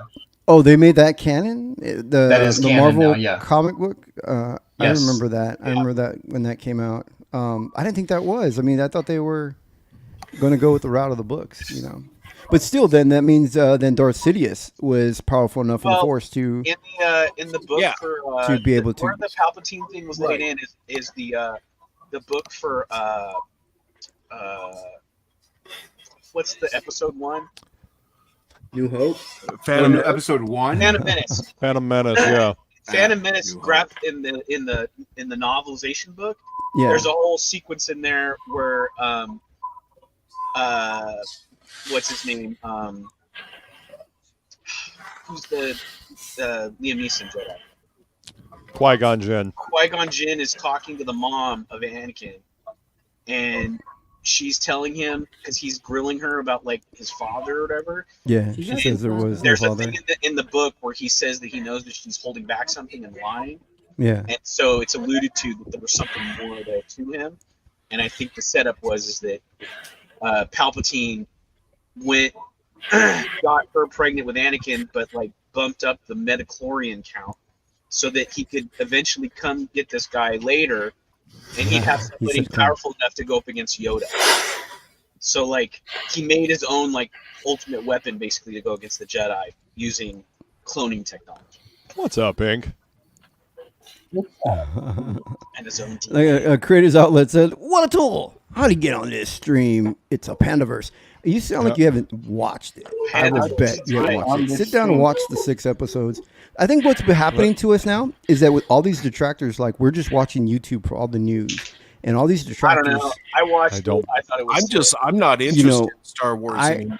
I'm no longer a fan. I say Matt LaRock apparently watched it, and he says the storytelling is awful. We can debate more, but the direction, writing, acting is all bad. No, I mean, if you watched it, then that's great. You make your own opinion. But I think what's happening is we're becoming so bitter and jaded that I think we're becoming too judgmental on things. We're not going to enjoy anything, So I take it from this. What I do is I watch stories, even bad stories, and I go, well, what was good about it? What good storytelling can I learn from it and take from it? And I like to study the bad things so that I go, why didn't this work? So that I avoid that when I'm creating stories, and that's my angle. That's really why I watch anything and everything. But honestly, I'm enjoying it all right, for me. And you know what? And you guys can hate, and everybody can hate on me. That's exactly what I'm trying to get people to think now. It's like, don't be sheep.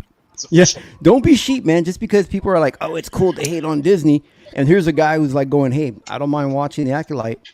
You know what I mean? Well, that's fine. I mean, you're allowed to like bad films. When Disney comes out and calls everybody a racist, bigot, and toxic fan and shit like that, and they insult the people who made Star Wars what it is, fuck them. I'm not giving them money ever. I'm done. I'm out. I don't give a shit. Whether something's good or whether something's bad, I just don't care.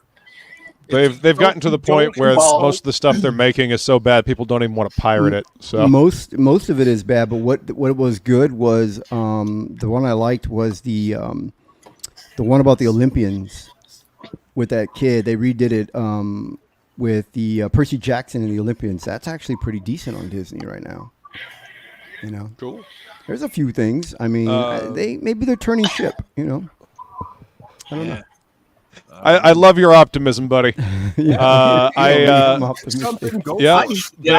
completely fucked up the Spiderwick Chronicles when I was up visiting Feline. They fucking jacked that shit all the way the fuck up. I watched the movie with Feline, and then I listened to the audiobooks, and they completely fucked that story hardcore. Or maybe it's the wine talking. I don't know. I never drink. Maybe the movie wasn't bad. The movie was great. Yeah. The movie was great. The movie actually got the main through line of all of the books in one film. They're not long books. They're about like an hour and a half long. We lost Ink Spots. Oh no. He didn't even get to say anything. He just breathed heavy in the mic and he left. Pirate that crap, never pay. Exactly, Roy. I always forget that, and Feline is cheersing you with the wine there. For me, it's Creators Outlet wants you to know what drugs you're on. I'm on blood pressure medicine and mixing it with wine. There you go. That's it. That might be it. Hardware Wars is better than Disney Star Wars. I honestly forget that Disney owns Star Wars until somebody says something about Disney Star Wars, and then I'm like, oh yeah, that's right. They are producing fanfic, aren't they? Well, it wasn't Disney, but I still think my favorite Star Wars film outside of the 4, 5, and 6 was the one that takes place before A New Hope. What was it? The Rogue One. Rogue One. I thought Rogue One was good. That was pretty good, but that wasn't Disney. I think that was before. No, that came out. No, that was Disney. That was Disney. Yeah, and that was like one of the only ones that they've done that was decent. To me, there are only 6 Star Wars films, and then the Mandalorian is like a nice aside to what happened after, like at least the first season. I think I watched the first and second season, and that was it. I only accept the original trilogy. That's it. I had one foot. So he's like, fuck them prequels. I had one foot out the door during the prequels. I fucking hated. Dude, the prequels when they came out in 2000. Can't stand them. Dude, we all of us that were from the 90s, we all hated that stuff, right? And then now I hear millennials love it. They're going back calling that the classic and saying that they're great films. Yes, well, they're allowed to be wrong as well. They were entertaining, especially if you were there, during the hype. But Jar Jar yeah, Binks, man. they're not great films. I mean, Revenge of the Sith is, I think, legitimately a good Star Wars movie. It's fun, but it had a lot to make up for with Attack of the Clones. It also should have been two films. Maul should have been the bad guy throughout the entire.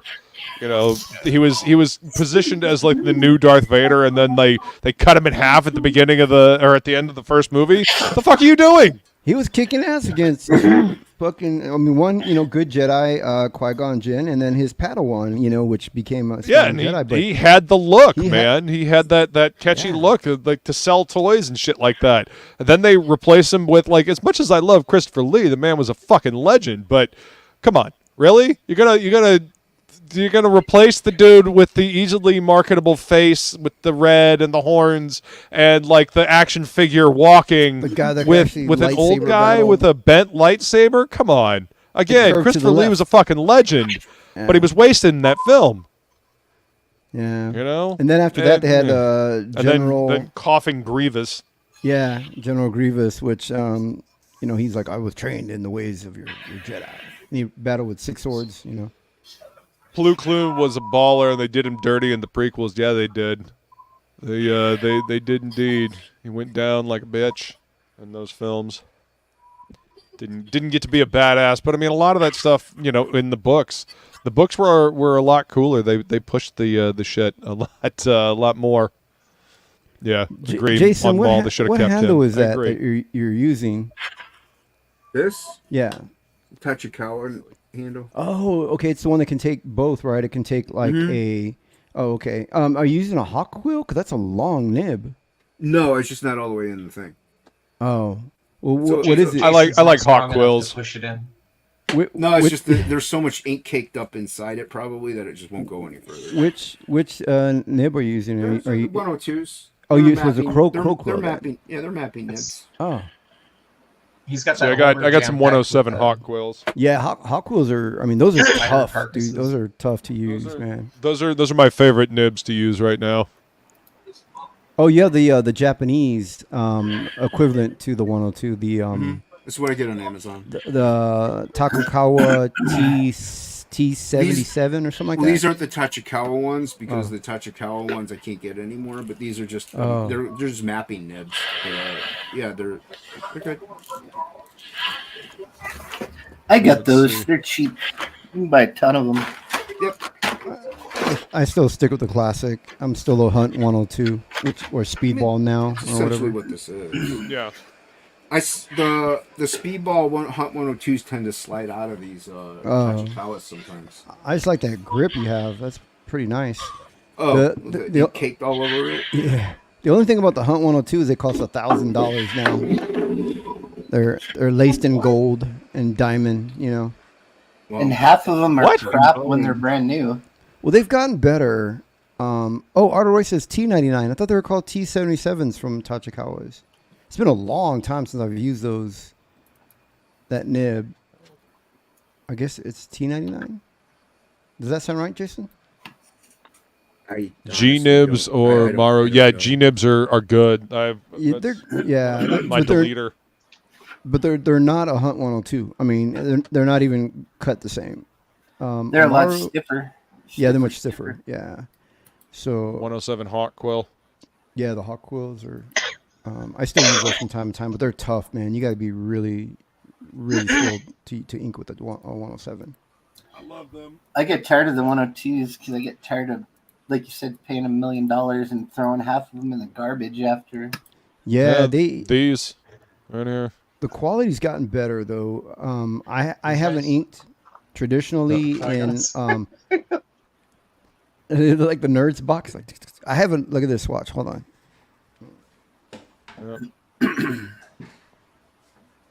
I use them sparingly. They're this box was like 4. I found 4 duds in it out of the 12. Chip's got a whole handful of boxes. Big boxes. Yep. I don't even know where you get those. This is when you know you're successful, when you can buy them in the bulk like this. Like, yeah, things are expensive, man. Yeah, and people want to know why Jim Lee's charging so much in his commission rate. Art supplies are expensive for traditional. Jim Lee's charging so much with his commission rate because if he doesn't, he's losing money because he could be making so much money doing anything else. So it's like, yeah, that's if you want a commission, you got to pay what he makes. Yeah, his page rates it's high. It's way up there. You guys would be surprised. And Mark Silvestri, you guys would flip out. Oh, I wouldn't doubt it. On their page rates, yeah. Roy says Lucas lost his narrative. Star Wars is dystopian. Star Trek is utopian. He made the prequels utopian. I think he wanted to show the downfall of. But yeah, the effects of the Empire. Put it this way: with comic rates, Han shot first. I can make $125 in a half an hour doing my regular job, and I can make $125 an hour. I can make $125 for working on a comic page for 8 hours. So, I had one of you plumbers come by, and I was like, all I need is the hose bib in the front. You just unscrew it, put the little tape and the little sealant, screw it back on for me. Did you have to cut the wall? No. The picket, the spigot or whatever was perfect, stuck out. All you had to do was about $175. Oh, see that? That's I paid $300. They charged me $300. You got raped. but even $175, it took him 2 minutes to do it. It don't matter, dude. Do you know how much my insurance is? Oh, I bet. It's like $22,000 a year. That's why. Because if you did screw something up, I would sue him. You have to pay him $40 an hour. That's why you have to pay so much. Yeah, it was $300. Because it's fair wages or whatever they want to call it. Yeah. It's like when you're paying the guy that flips your hamburger $22 an hour, you have to pay skilled labor like way more. Yeah, Woodrow says insurance, driving, time. Yep, it's all. I mean, this is why learning to be able to do stuff, little things like that is good. That way you only have to call somebody like InkSpots when something is seriously fucked up. Yeah, I mean, I'm $125 an hour, and I am the lowest licensed plumber in my entire county. Yeah. Same thing is true about being able to do your own tech support, being able to fix your computers on your own instead of having to call somebody or take it to a shop. You know what I mean? Yeah. Well, it's the same with you get mechanic work done. Yeah, like I just spent like $3,500 to get just a few things done on my truck. So that's how it kind of goes. Especially right now, everything's so inflated. And we paid Jim Lee for good art. That's right, and it should. He's charging plumber rates. Man. Like, who do you think you are, Jim Lee, a plumber? I wish I made $25,000 in one day. Woodrow says, how much to drive to AJ, Inc.? AJ? What's AJ? Apache Junction. Oh, Apache Junction? Apache Junction, yeah. Oh, it's like an hour away from me, I guess? You're about 50 minutes. Yeah, about 50. It's Queen Creek off the 60. Off the 60, yeah. Oh, it's $125 an hour.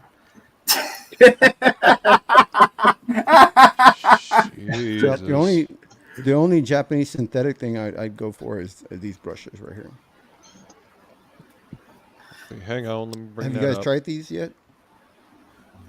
The Pintels. Oh yeah, I've got a bunch of those. Yeah. Oh, are those like you can fill them with whatever you want? Yeah, those are great. Yeah. See, I've used this one, which is the fine, but the extra fine I haven't used yet. You know what's great to use is Pentel makes a watercolor, like those refillable watercolor brushes. The tip on that watercolor brush is freaking fantastic, Jimmy. Like it never can it hold any ink? It holds a ton of Indian ink. Yeah. It never You don't- dulls. It never frays. It like stays You- sharp. That's all just the time. Pretty damn good nib. Yeah. No, you want to use it as a dip though. You don't. Yeah, you don't want to fill. Yeah, it you up. don't want to fill it up. You Oh, I wanna don't just feel. dip it. I haven't filled these. I'd use these as dips. Yeah, you just 'Cause- like I got a whole drawer full of them because they work so freaking great. Yeah, I have one filled with white, so I can use it to cover up things. I Yeah. didn't called even the- think about that. The Aquash, AQUASH. What are you using? Show me, Luke. I need one because I'm still doing the old Dr. Martin powder, and you mix it with water to Yeah. get the dilution into the. I mean, quill. I've done that as well. There's this stuff, it's really watering, the rapidograph ink. Oh, I think that's what I put in there. Oh, Takes okay. takes a few layers, but it goes on smooth. Just make sure before you and put it it in the fits in pen, make this? sure you shake It it up. can- Yeah. Oh, and these you squeeze Let them me see if to I get can the find ink to mine. flow, or because I haven't put any ink inside of it. Yeah. See, I got this one right here. Oh yeah, Full I of have that white one ink. too. That's a different. It's the one Ink was talking about, the Pentel Aqua brush. Oh yeah, for like the water with the watercolor. Yep. Yeah. Yep. Yeah, but when you ink with it, you gotta dip it. It doesn't work very good when you fill them. Well, that's why I have it filled with whites. Yeah, for you use it correction. for whiteout. I use the Poscas only now for the whiteout. Pastas Yeah. go on thicker. They go on quicker and they dry quicker. That's for Yeah, sure. and they I also cover got the everything. Japanese deleter. Not Yeah. deleter nib, but deleter, the white. What do I Whatever that use? is. The Dark Martin Proof White. Yeah, I used to use that. I used to use the Doc Martin Proof White. I used to use the. Doc Martin Pen White is pretty good too. I still have the Doc Martin. I still have that one where you can mix it with water. I got a new Japanese one that works really good. I saw the Deleter whiteout, but I haven't tried it yet. I don't know if it's any good. deleter. That's what this is. That's Yeah, what the this deleter. one is. I saw that one advertised. I haven't tried it yet. It works great, but you still have to put water and mix it to get it to work on the quill. Yeah. Yeah. So if not brush, it goes on really great with brush. So everything works great with brush. Brush, you know? no. Yeah, I agree. When it comes to white ink, it's usually I usually apply it with some kind of brush. Will Perdomo, what's up, man? Oh, he's noticed you, Will. What up, Ink? How you doing, buddy? All right, man. Oh no, Feline's leaving. Take it easy, Feline. Now. Congratulations on ejaculating the book. Hi, beautiful. Yeah. She says, "Okay, gotta fly. Have a great and safe 4th, all." Oh yeah, 4th of July. Take it easy, Feline. I forgot. What was it for Fragtober? Good night, The night squirter. What was he called? The Night Squirter, yeah. Was that his name? Jesus, I think so, yeah. It was an ejaculating nightcrawler. That's what I drew. No, he was unfortunately putting his fingers inside himself. Oh, I didn't remember. That's one you drew. Yes. It was something gross. I know it was something gross. I think You it's did Well, something of course, gross? it's something you drew, so that's I'm totally shocked. I used to do that to Smiller because I would get on Drawn and Quartered, and then I would just like draw a big old cock, and then whenever he But would flip to me, I'd if you remember, in that same stream, Frege did that clay face that was like out of a hemorrhoided asshole. yeah, Remember? yeah, Yeah, I remember that. holding a piece of corn. Yeah. Yeah, And Ink Spots made sure that there was a pimpled ass up above it. Yeah, Yeah, it was pretty awful. And it had hemorrhoids on it. It was awful. it was pretty damn awful. It was a, What it was a was good that? Fragtober, Was that it one. That was a Fragtober. I think that was like the second Fragtober. The second It was year. the one where Either you that or got it was into the- Frag of June. No, it was the one where Ink Spots got into the finals by like 1% every single time. He was like yeah, crap. the same amount that Jason lost by. Yeah, he kept going to the next level, and he by like I kept 1%. winning by 1 point. Just so He actually got all the way to the end.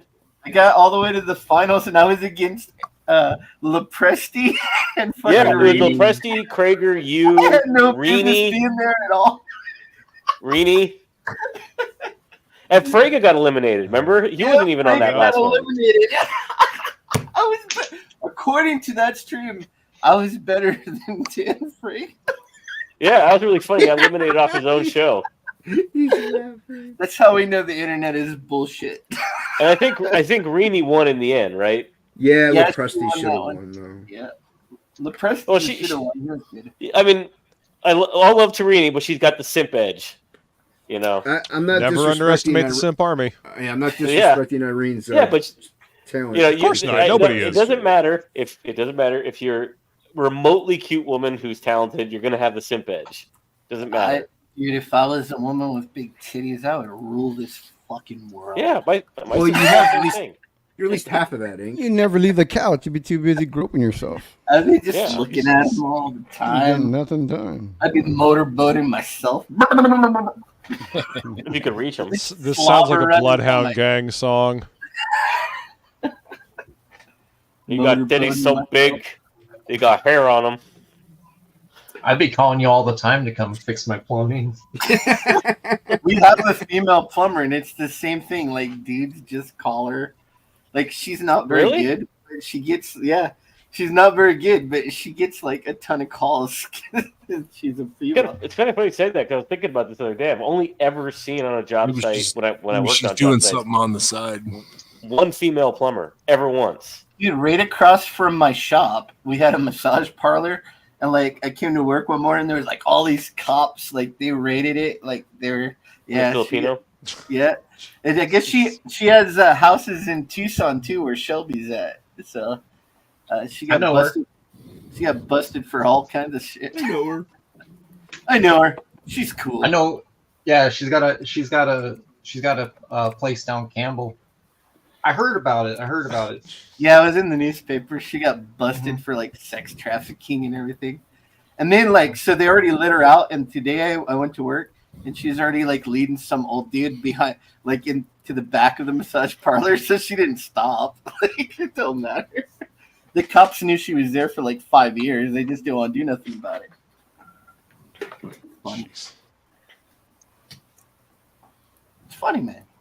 I thought Amazing. It was cracking me up. I love it. I make my own fun. You gotta get it where you can, man.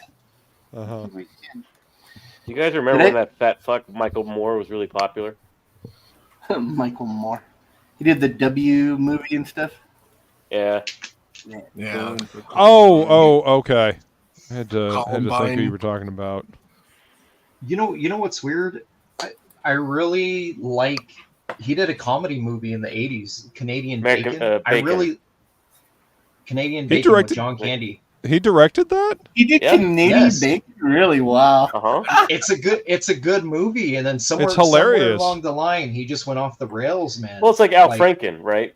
You know, Al Franken was a comedian, then he became a New World Order shill. Yeah.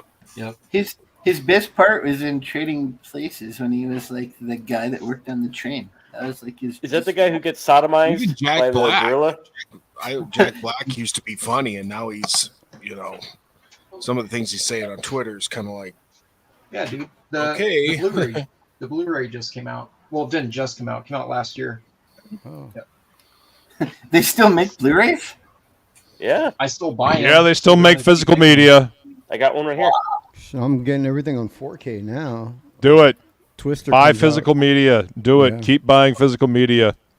Well, unfortunately, And keep insisting on real currency.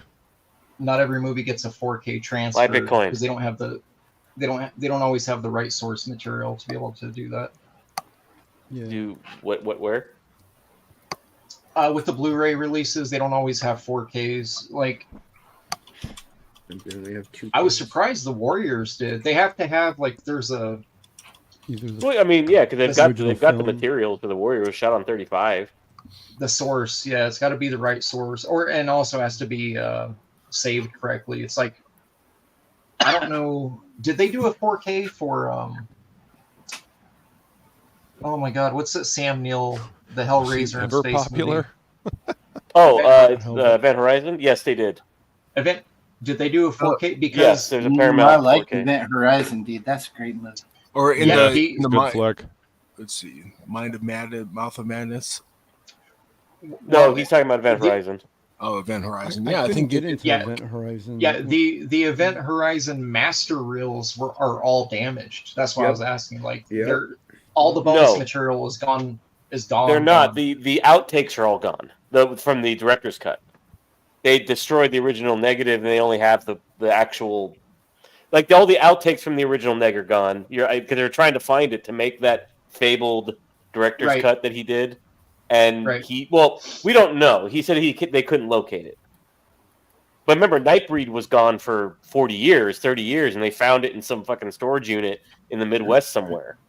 All the original negative.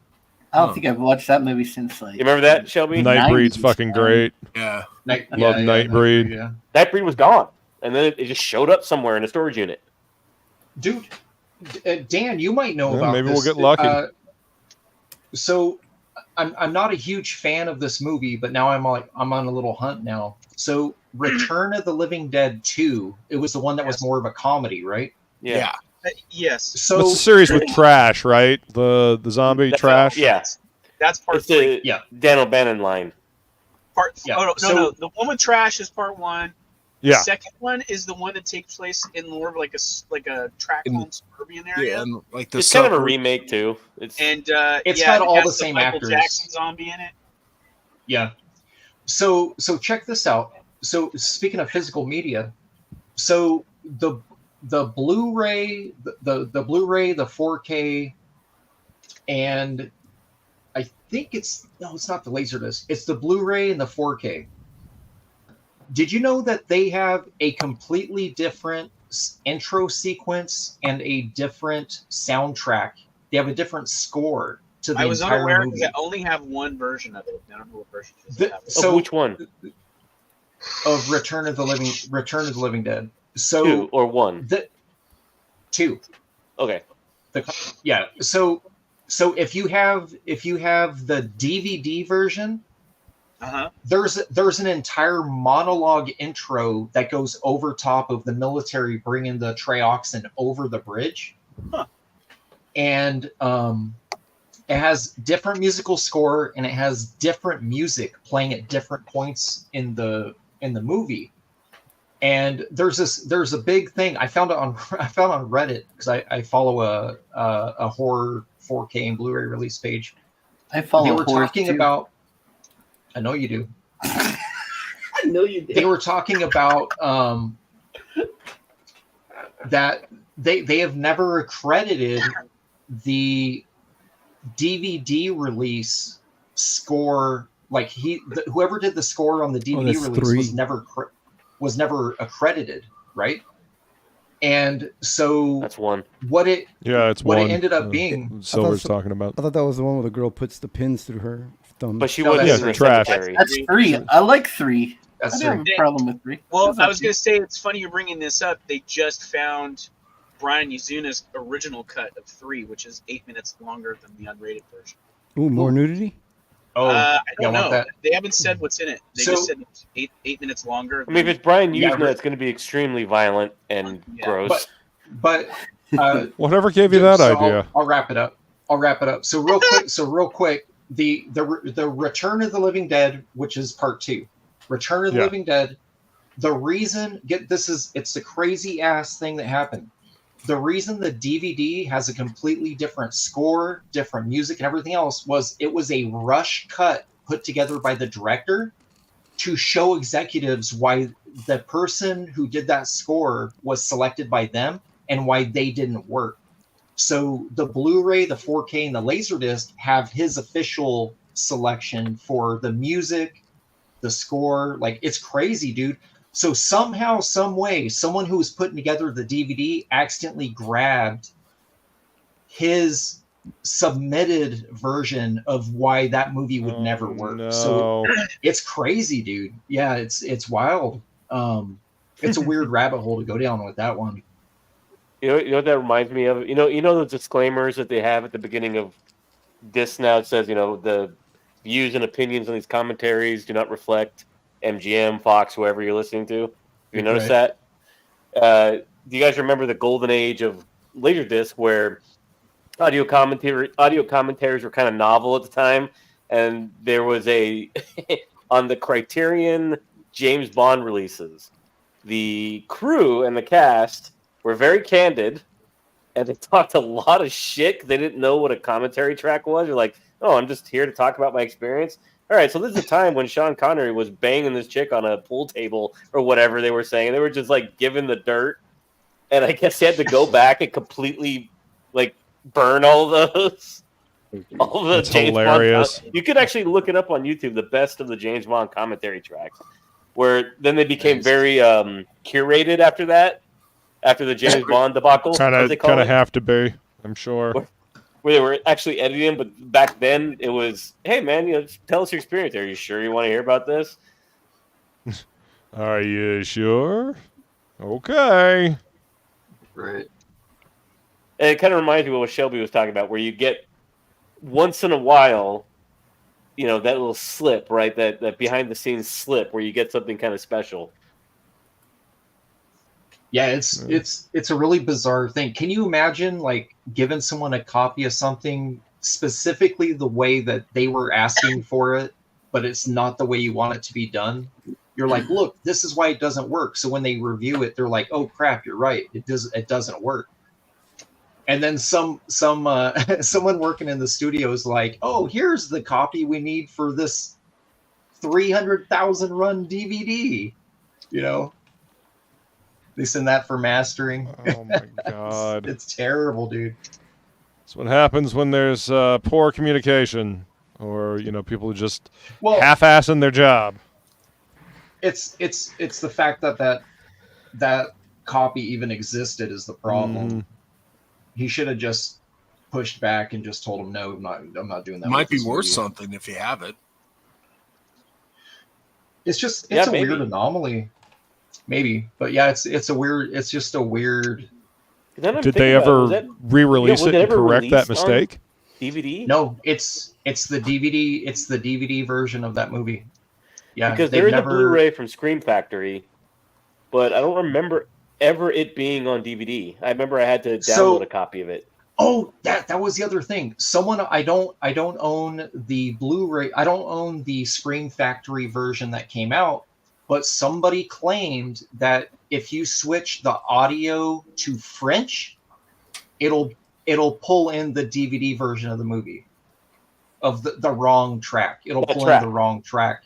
Yes. So that mix is on there audio. Still with French. It's on there in French only. Yeah. So they gave France the shit version. Yeah. It's like the Demolition Man Pizza Hut Taco Bell switch. Right. Yeah. Like, Pizza was the only one to survive the franchise wars. Yeah. No way. Anyways, I just thought it was. What? They changed? What? Wait, what? In the European market, different regions of the world. What? They weren't sure that people would know what Taco Bell is, so they changed it to Pizza Hut in Europe. Crazy. Yep. That's crazy. On some TV versions like that, I had a downloaded copy of it before I got the Blu-ray, and my downloaded digital copy, they were saying pizza. I'm like, why are they saying pizza? Pizza? What the fuck? And then they pull up to a Taco Bell, and I'm like, what's that? I mean, I know this from as a kid, but it's just weird, I was like, what? But what's funny about that is they own Pizza Hut now. So who? The Taco Bell? Taco Bell. Yep. Yeah. So they didn't survive the franchise wars. Dude, that movie was prophecy. A lot of locations. Somebody give me the 3 seashells. I want to see what happens. As a kid, I was very crude. I'm like, one's to scoop it out of your ass, the other one like fires something. I mean, I was really crude with my thoughts. What it does. Yeah, how great was it? When he just starts cussing to get all the paper. That fucking cracked me up. Like, yeah, man, I love that shit. I love that movie. But fucking dude, Wesley Snipes is badass in that movie too. I love that movie. I like the funny outfit. He's got like the 80s like outfit, like it's crazy. It's like he goes in and he knows how to access all computers and is 3 times stronger than went in. I go in and I'm Betsy fucking Ross. Yeah. I knitted you a sweater. Yeah, I could knit a throw rug with my eyes closed right now. All I wanted to do was knit. Yeah, I like it when he's like propositioning Sandra Bullock. She's like, fluid transfer. Yeah, I was like, would you like to have sex? He's like, yeah. And he's like, cool. And he's all checking his breath. He's like, yeah, I'm gonna hit it. And then she comes out with his box, like a jizz box, like in a towel. Horizontal mumbo. Wild Mambo, the Hunka Chunka. Uncle Chunka. Love that. I'm watching that tonight. Yeah, now it's a documentary, homeboy. Yeah.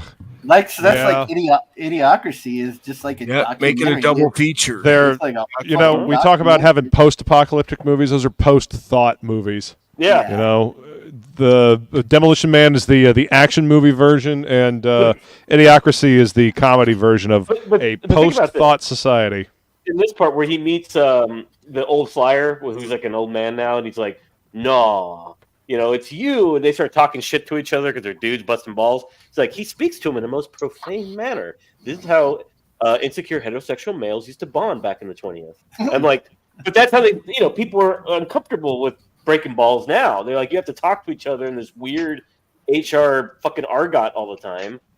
And when dudes are talking shit to each other, a bunch of women go, "Oh my god, don't call him a piece of shit," and that he, you know, that you want to kick him in the balls or whatever. I mean, it's so mean. He's like, "No, he's my best friend."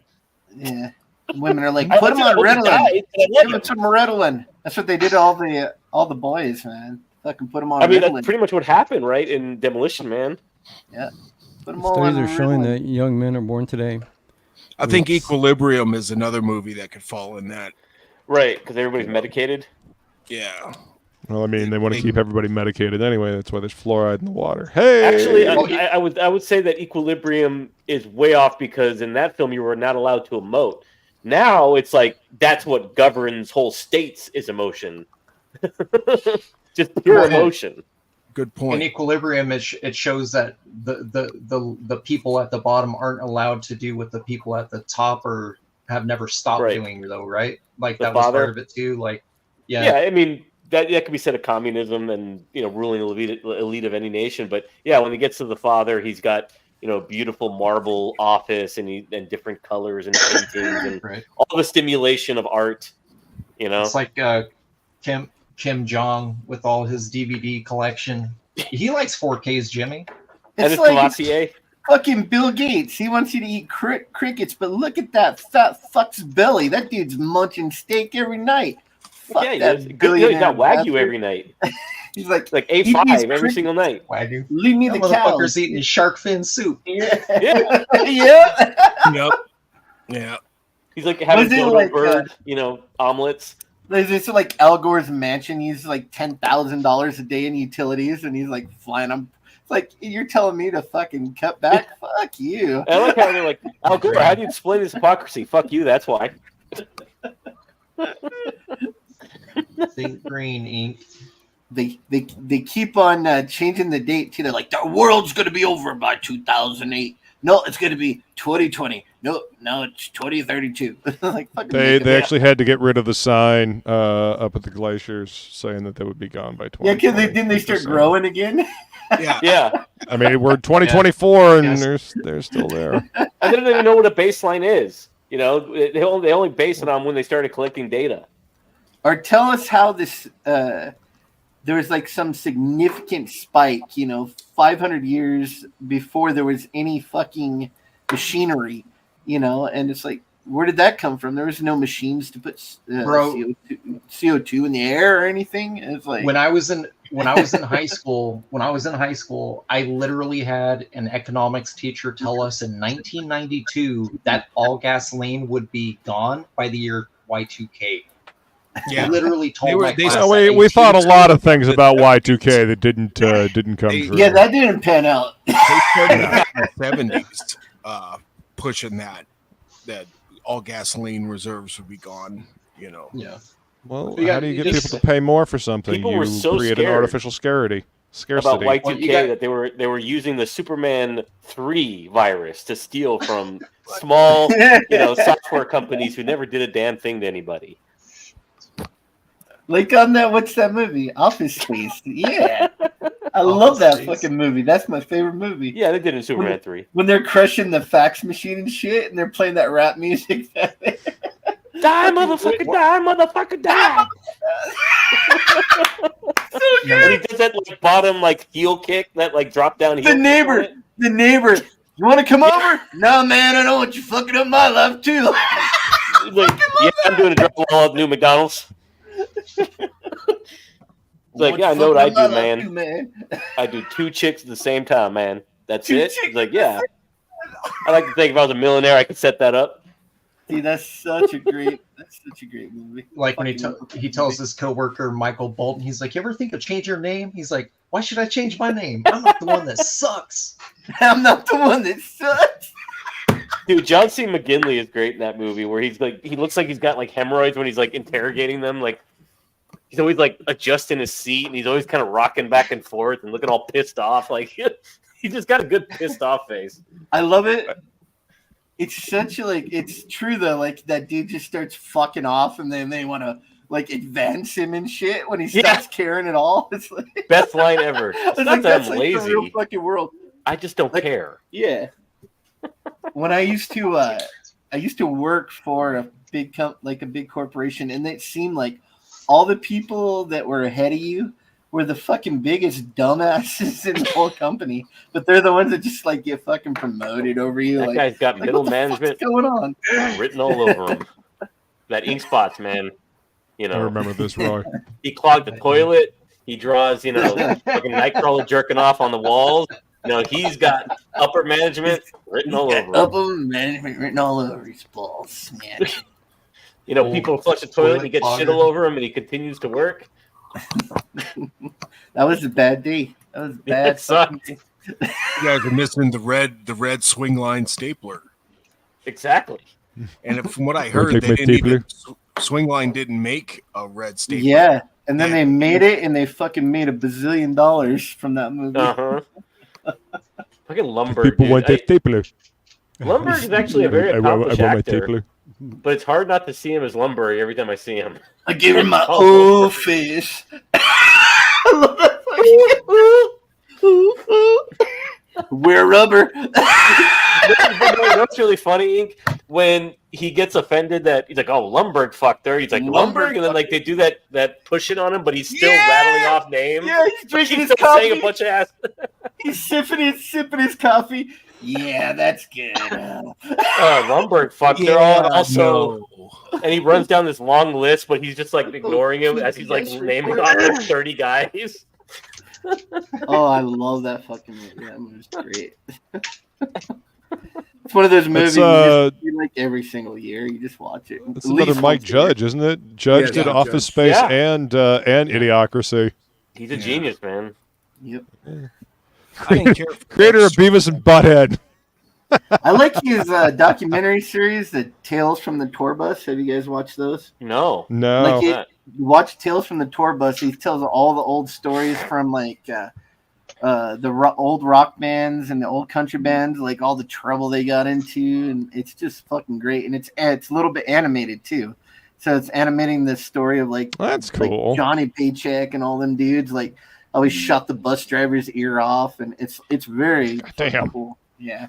Do you guys remember the Sick and Twisted tour that he was on with Frog Baseball way back in the day, where you could only see Frog Baseball in the theaters? Remember, like Beavis and Butthead, that their first one where they're like hitting the frogs with a baseball bat? Oh, okay. Yeah. And it was part of the Sick and Twisted tour where they were doing like roadshow screenings at movie theaters, and you could only see it there. Right. I remember that. Before it became Liquid Television. I gotta admit, I wasted a lot of time watching Beavis and Butthead. That's how I saw most music videos on Beavis and Butthead. Mm-hmm. Yeah. Dude, I remember when when MTV first came out and they started like airing the Monkees. Like I must have watched every episode of the Monkees on MTV because that was like just something they put on there for filler. So. No. There was a time when Access TV is doing that right now every Saturday, showing the Monkees. I mean, there was kind of a golden age of animation there for a second, where at the same time you had Aeon Flux, Grimm, Beavis and Butthead, and then also you had Spawn going on at the same time. So animation on television for more, teenage adult audiences was starting to make kind of a push. Yeah. And it was interesting stuff that was going on there. So that was another thing I came across. I don't really go check it out. It looks like MTV has like completely scrubbed all of their history off the internet, like their website and everything is gone. Why? They just did it. When was this? Even the Wayback Machine, like the end of last month. It's all gone. It's like 20 years. 20 years of data is like white. And Comedy Central too did it too. Apparently, Yeah, Comedy Central did it, I think. like everything off their site is gone. Like all the clips of South Park, everything, it's gone. Yeah. That might be because South Park's now on Paramount, or maybe because of that deal with Paramount. They wiped everything. I don't know, because they're all on Paramount now. Oh, I forgot to mention that's why you buy digital media. Yeah, that's why I forgot to mention that. They had the Max too.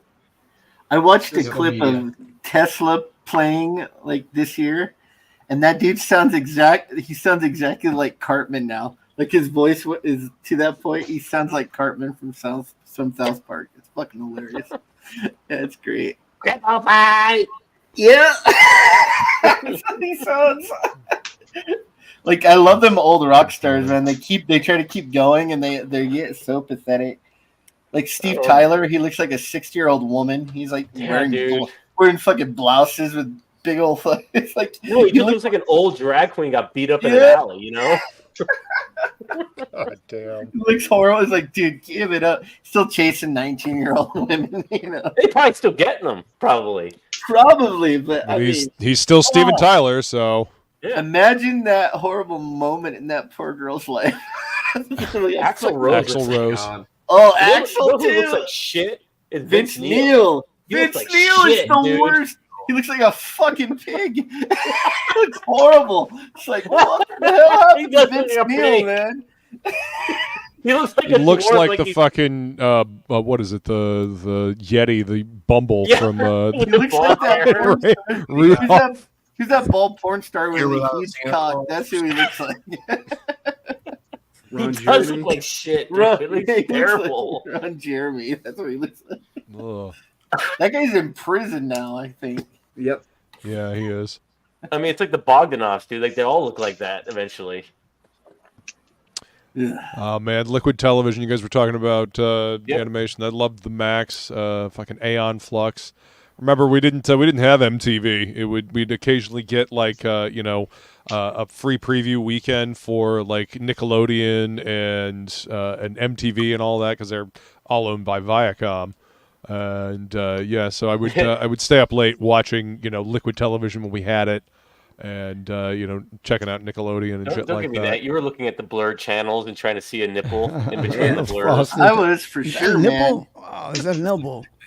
No. Once we got like satellite, there was Skinamax and horror movies. Oh yeah, Skinamax. Like Julie Strain and like Shannon Tweed. Yep. Theo was the best. Well, I'm gonna hit the hay. I'm getting sleepy. I think the wine's kicking in. Take it easy, Jimmy. Thanks for coming to hang out, man. I used to love watching Headbangers Ball. And yeah, man. Sebastian Bach used to host. Yeah, there was some great shit at late at night. I mean, that's where I first saw George Carlin was late at night like that. Oh yeah. Late night like TV midnight. was fucking great, man. It's funny. All those MTV hosts work for Fox now. It's funny. They're all commentators. What happened to Carson Daly? Carson Daly, he's a podcaster. Yeah, and he was doing. Who isn't a fucking podcaster these days? He was like the first podcaster. He had his own late night another show guy? for a while. They gave him a late night show. Oh, man, I What's forgot his about name? Yeah. Oh, not he had a late night show for sorry, Shelby, what? All of a season? He's still on. He's still What? on NBC. Yes. Carson Daly. Carson Daly is still on NBC. Yeah, I'm thinking of a different guy. What's his name has his own show. What was his name? Ricky Rackman. He's Remember been there that since dude? 2013. Ricky Rackman. Fantastic. Ricky Rackman. Doesn't he do a show on like XM satellite radio?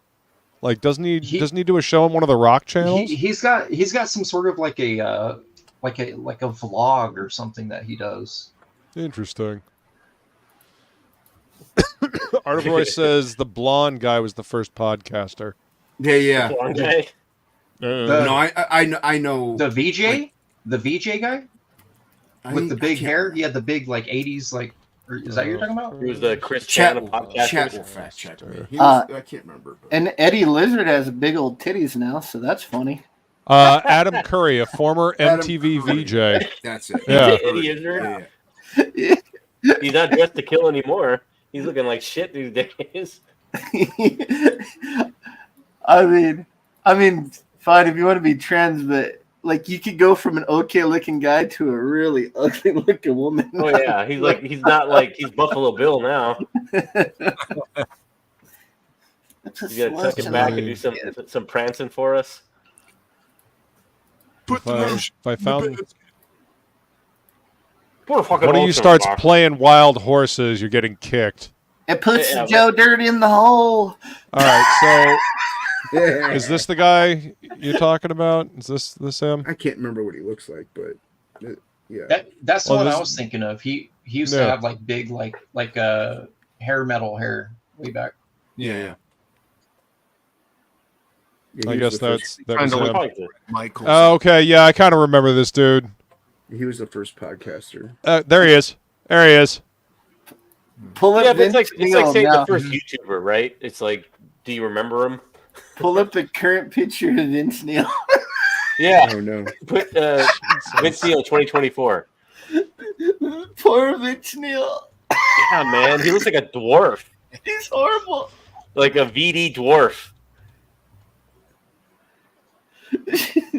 Yeah, look at him. Look at that one right there. Get your heart out, ladies. There's your rock gun. He'll eat your fupa. He'll eat the shit out of a hot dog, dude. He's not a... Damn, look at that one. Holy shit. I mean, it's an action shot, but I mean, Vince, hard life, man. I mean, food's tasty. Shit, you know. He's not the King Rock, King of Rich. As long as he can, hey, if that fucking dude from Blues Traveler can do it for a long fucking time as a, taking up 3 seats type dude, Vince Neil can rock it for a lot. I mean, how much blow has he done? His heart can withstand it. Well, I'm that's sure. all Boston cream pies Shit, right there. His heart can withstand the blow, but not the fucking pig grease. It said he's playing at the fair. He's playing the state fair. He won the first Like place ribbon. He won the ribbon, the 4-inch ribbon.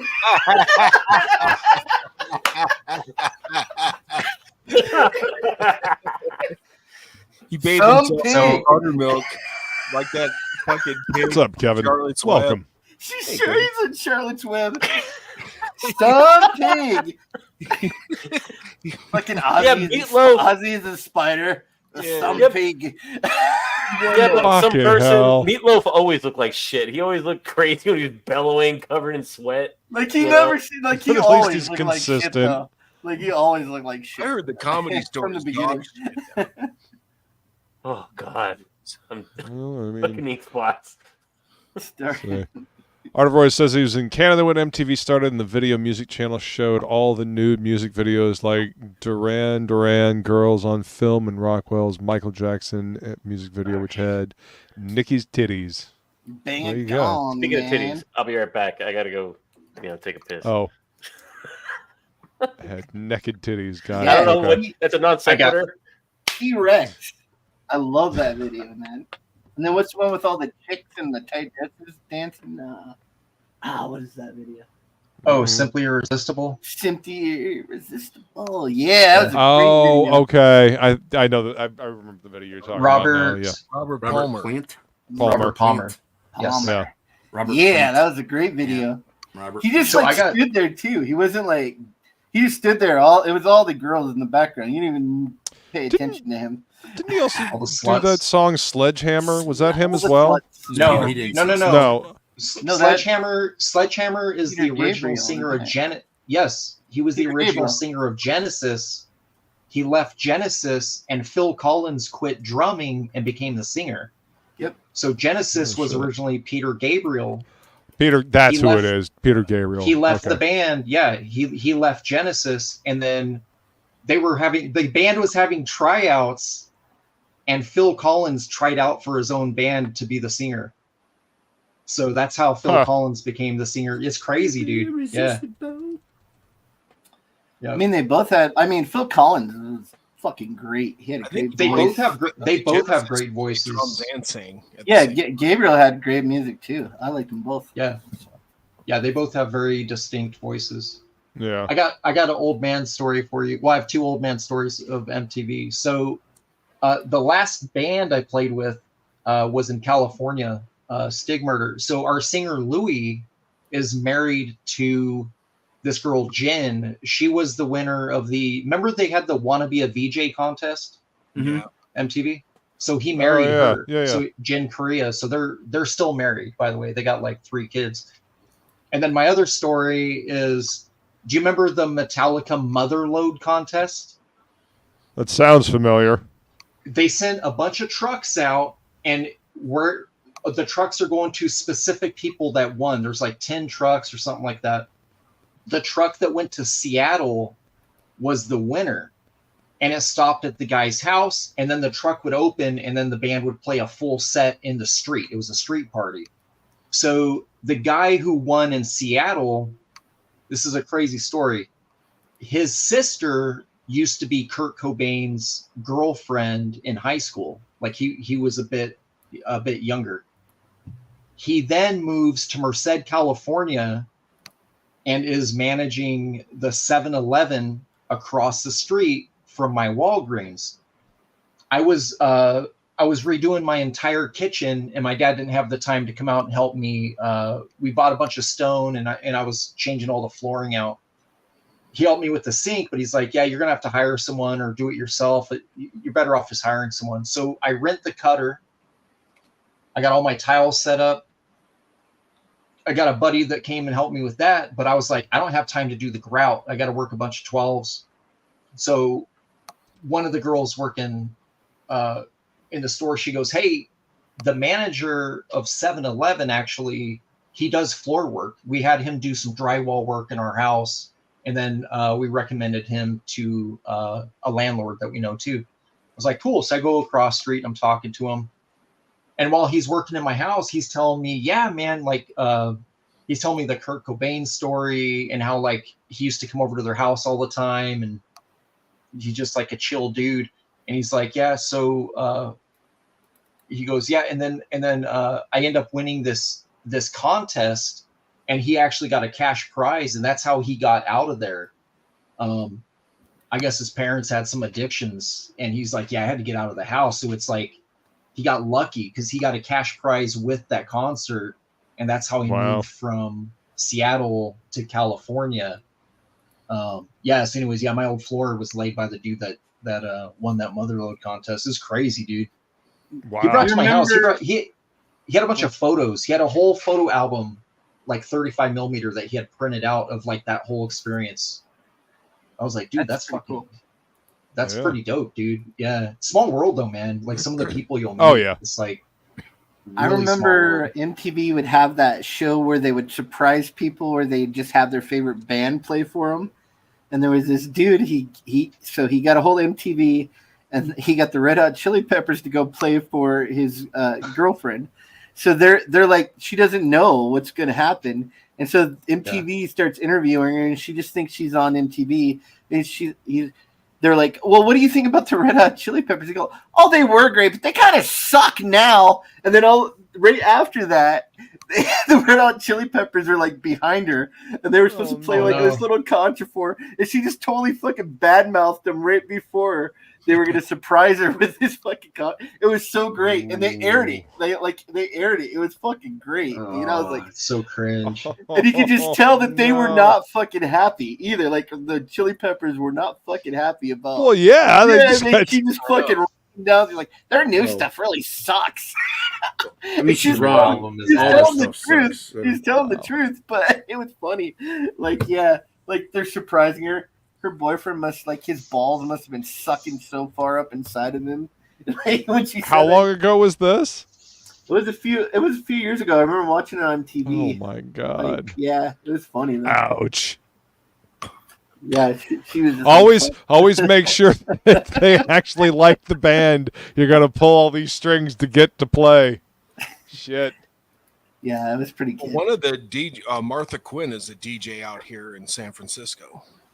and she was one of the original VJs of MTV. So she's still doing the same thing.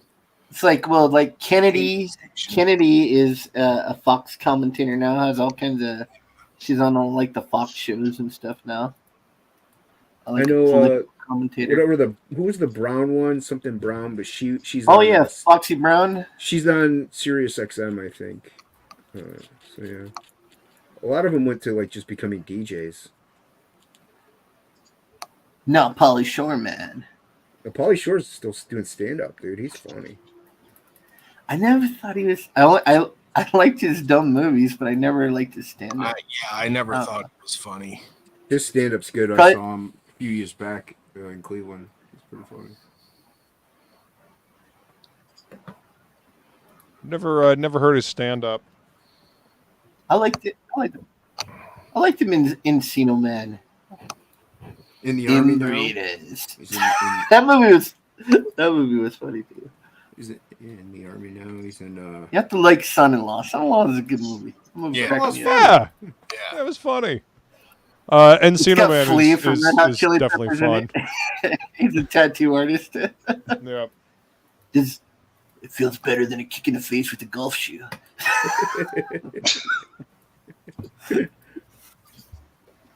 He's in a lot of movies. Yeah, he was in Point Break. Dudes. He was in both Dudes. him and Anthony Kiedis. He was in. I think it was what was it with Tiger Blood guy? The Chase. Charlie Sheen. Yeah, Charlie Sheen. There's a movie called The Chase, I think. He was in Dudes. I keep telling you guys, you gotta watch Dudes. Never heard of Dudes. Dudes was that? Best. Flea. Flea from Red Hot Chili Peppers. Dudes is a great movie. Flea gets killed in it though. He gets killed by some rednecks. Now I'm not watching it. He's killed by rednecks, and then his punk rock buddies become one with Wild West spirits. It's pretty funny. Jeez, yeah, it's good. It's good shit. Sounds fantastic. It's an '80s movie. It's great. Sounds Is it your favorite movie like Airplane or something? Or not Airplane. No. What's that movie? The Bloody Heroes. What is it? What are you talking about? My favorite movie? Yeah. My Big Fat Greek Wedding. No, that's not it. Sisterhood of the Traveling Pants. No, it was. I thought it was like Soul Plane or something like that. No, my favorite. There was a movie called Soul Plane. My favorite movie of all time is The Blood of Heroes. It's a great movie. Oh, what was that one movie? You said, it's great. It's Roscoe's Life, Modern Life, or something like that. I can't remember. Roscoe Jenkins. Welcome. Yeah, Roscoe Jenkins. That's a great movie too. What? I love black movies. Black movies all are over great. the place. What are you saying? I'm racist? I'm not saying. What? You have something against Roscoe Jenkins? I don't even know what the fuck either one of you are talking about. I've heard of it. Watch Welcome Home, Roscoe Jenkins. That's a great movie Welcome Home, Roscoe Jenkins. It's got It's Martin Lawrence in it. Steve Martin Lawrence, same guy. Oh Lord. They're basically the same. Basically identical. He gets beat up by a fat black lady. He says, I think I have seen that movie. He says, I won't hit a woman, but I'll beat the shit out of a bitch. and then she fucking boxes him down, beats his ass. It's funny. You don't hit on a lady. You be hitting on a bitch. From Kid and Play. Yeah, Kid and Play. That was Class Act. Pauly Shore's in Class Act also, yeah. Yes, he is in Class Act. You're right. Yeah, he's in Class Act. VK Cat. Biodome with Kylie Minogue. Kylie Minogue. She doesn't want to eat the metal card, so I don't know what to feed her. It's not a metal card. It's foil. Well, my cat doesn't eat foil. Well, I didn't send her the foil cards. I sent her your cards. It's a very docile cat you have there. Mine does not allow me. She's scared. This is the only way I can hold her. Watch. If I put her this way. Cat says snacks or get the spiders. Look how fat she is now. You know, this cat used to be like 6 pounds when she started like coming over and hanging out. Yeah, she's 12 pounds now. That's what you get for feeding her like Boston cream pies. What is it with artists and cats? Kitty. Because cats are great studio companions. I'm highly allergic to cats. This cat, for whatever reason, she doesn't make me sneeze. Like she'll sleep on me and all that. Yeah, because you love that cat, dude. I hate this cat, dude. You love it so much. There's so many photos of that cat all over the internet, Instagram, Facebook. This cat's stupid. All she wants is wet love food, that man. cat. I hate this stupid ass cat. Love that cat. But Some she's person says, I like how the cat looks like she's got PTSD. And Edwin says, Shelby, put the cat on a diet. Yeah. What do No, you this think cat is K-pop says, nah, you love the coming cat. in the Mario Brothers movie? Yeah, what do you think? What now? I don't know about the Mario Brothers movie because I never watched it. But do you know why I think fat girls are like a Nintendo? Because they eat my mushroom and make it get big.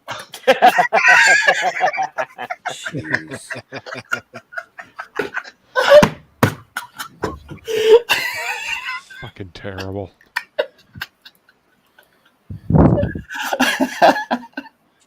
Earmuffs, Kit Kat. Is Playgirl still here? Right. Where's Playgirl? Yeah, where's There you go. Playgirl? I've been asking the same fucking question because I've been trying to call this piece of shit and he won't answer. What happened to Playgirl? He was He's here. muted. He's still here. He's muted. He Playgirl, looks where are good you? though. I can't Playgirl see. looks good. Yeah, you're muted, Playgirl. You've been muted, I think. Cancer did There you you go. good, Playgirl. I'm over here working. What's going on? I'm trying to call you Why were you trying to call me? because you were like when I was telling Bascom, hey, I'm gonna pay you to do a meathead thing. You're like, I want to do one, so I called you because I wanted to give you money and you wouldn't answer. Oh, I didn't even know you called. Yeah, I told Krager to tell you when he came to see you. I didn't. Krager didn't mention it either. I just talked to him. Like, What's up, Hockey? Oh no, Australians. Yeah, have a great Oh time. no, Hockey, you cunt! why are you Ad coming in? hoc artist. Why are you coming in when the stream's gonna end in like 8 You're minutes? supposed to be wholesome, hockey. Not on my show. That was Bowler hat wearing Australian. He said the only part of Fraud G that was good was the window clean and the card he drew. That was it. That's what Hello. Throw the rest in the trash. That's what Throw it he said. all in the bin. In the All bin. rubbish, In the except bin. for 2 pieces of artwork. Kit Kat was born in a bin. That checks out. You should have stayed there. That's what I say. You love She's that. so Terrible. stupid, dude. It was raining earlier. Get this. I got my headset on, and it's windy. It's raining. Love her. There's a tree that hits my studio window here, and it sounds like someone's tapping it, like to get my attention. I'm like, what the hell? I take the headset off, and it's just the tree tapping, and then I could hear a cat in the distance, and I'm like, it sounds like a cat's in heat or something crazy. So I'm following the sound, and I'm looking. I'm like, where the hell is Kit Kat? I go outside. This dumbass is laying in the flower bed, getting rained on, and she was. You know how cats get like sun drunk? She didn't have any energy to get up, so she was laying in the rain, just like meowing. I was like, "You are the stupidest animal I've ever met." I had picked her up, brought her in. You love Later that in the cat so later much. down on the kitchen floor, she flopped out like Garfield. She just went out. I was like, okay, you're an idiot. See, my two cats Now just she's laying reenact here prison grape scenes every night. So My cat looks like a fat bastard after he lost the weight because it ate like all this food and got fat and then it lost all the weight. And now it's got all that skin. It's like when it walks. dragging it along. Yeah, it's funny. You got That's like my cat. that's a flying squirrel, bro. That's no cat. Only Hockey, sick I'm laying people. out your piece. Don't make me big. Hockey, look, I'm laying out your piece. Nice. There's too much Can white. Can she be like chesty, or are you trying to keep it like? She's the girl next door, Shelby. Have fun with it, mate. Do what you Well, feel. no, because the way that you've been drawing her in your book, she's very Plain Jane. Yeah, she's normal, your average everyday, ugly, hideous. Like she average. she average, works in an office, Yeah, she works in an office. So Yeah. Yeah. I see women like her all the time in the office, Hockey. Every day. Every day. In I'm walking HR. around. Yeah, I'm like, look at all these unbelievably beautiful women everywhere. You're like a Michael Bay movie, right? Yeah. Nobody's ugly. Well, you know, everybody's stupid with dad jokes. Mm-hmm. Yep. I get Things worried explode about, entirely too easily. I get worried about like hypersexualizing characters that aren't really supposed to be drawn that way. So I always have to ask. Are you sure you worked at Extreme Studios? All of our characters were half naked. Extreme. Like Seriously. Tits. The book is kind of like there's no swearing in it. There's no nudity. There's no except real for violence. a massive orgy scene that happens in the middle. So erase. There is a couple of erase the scenes. dildo. Well, there's kind of no nudity in it. There's her in her underwear a few times. Shower. And then there's the shower scene, but we won't mention it. Yeah, there's a full shower scene. 16 pages. Shower Is scene. Is it full of smoke? Is it? Is it's nice and steamy. She forgot to hit the fan, so it's just steam. Every like steam plumes across. That's right. 24-page comic, 23 pages shower scene. Nice. It's just a manual for when you had COVID and you had to wash your hands properly. Supposed to sing happy birthday or happy birthday. I think twice. Hockey, does the comic come with free Kleenex or? Hockey, is Shelby's card a metal card? Hey, that's a shtick that wasn't done in the '90s, like having a tissue dispenser out of it.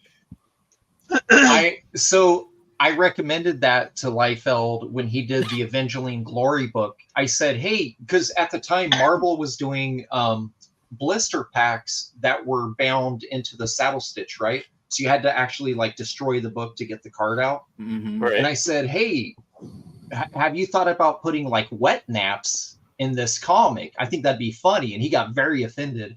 I was like, really? No, Rob. Yeah. He did not like my jokes. I did that to him all the time though. I was telling my chat earlier. Dude. No, it's because he'll draw some H cups, but the minute you point out that he drew H cups, he gets pissed, or he used to. That's so weird, Shelby, because he made the weirdest jokes, like the raunchiest jokes at me all the time.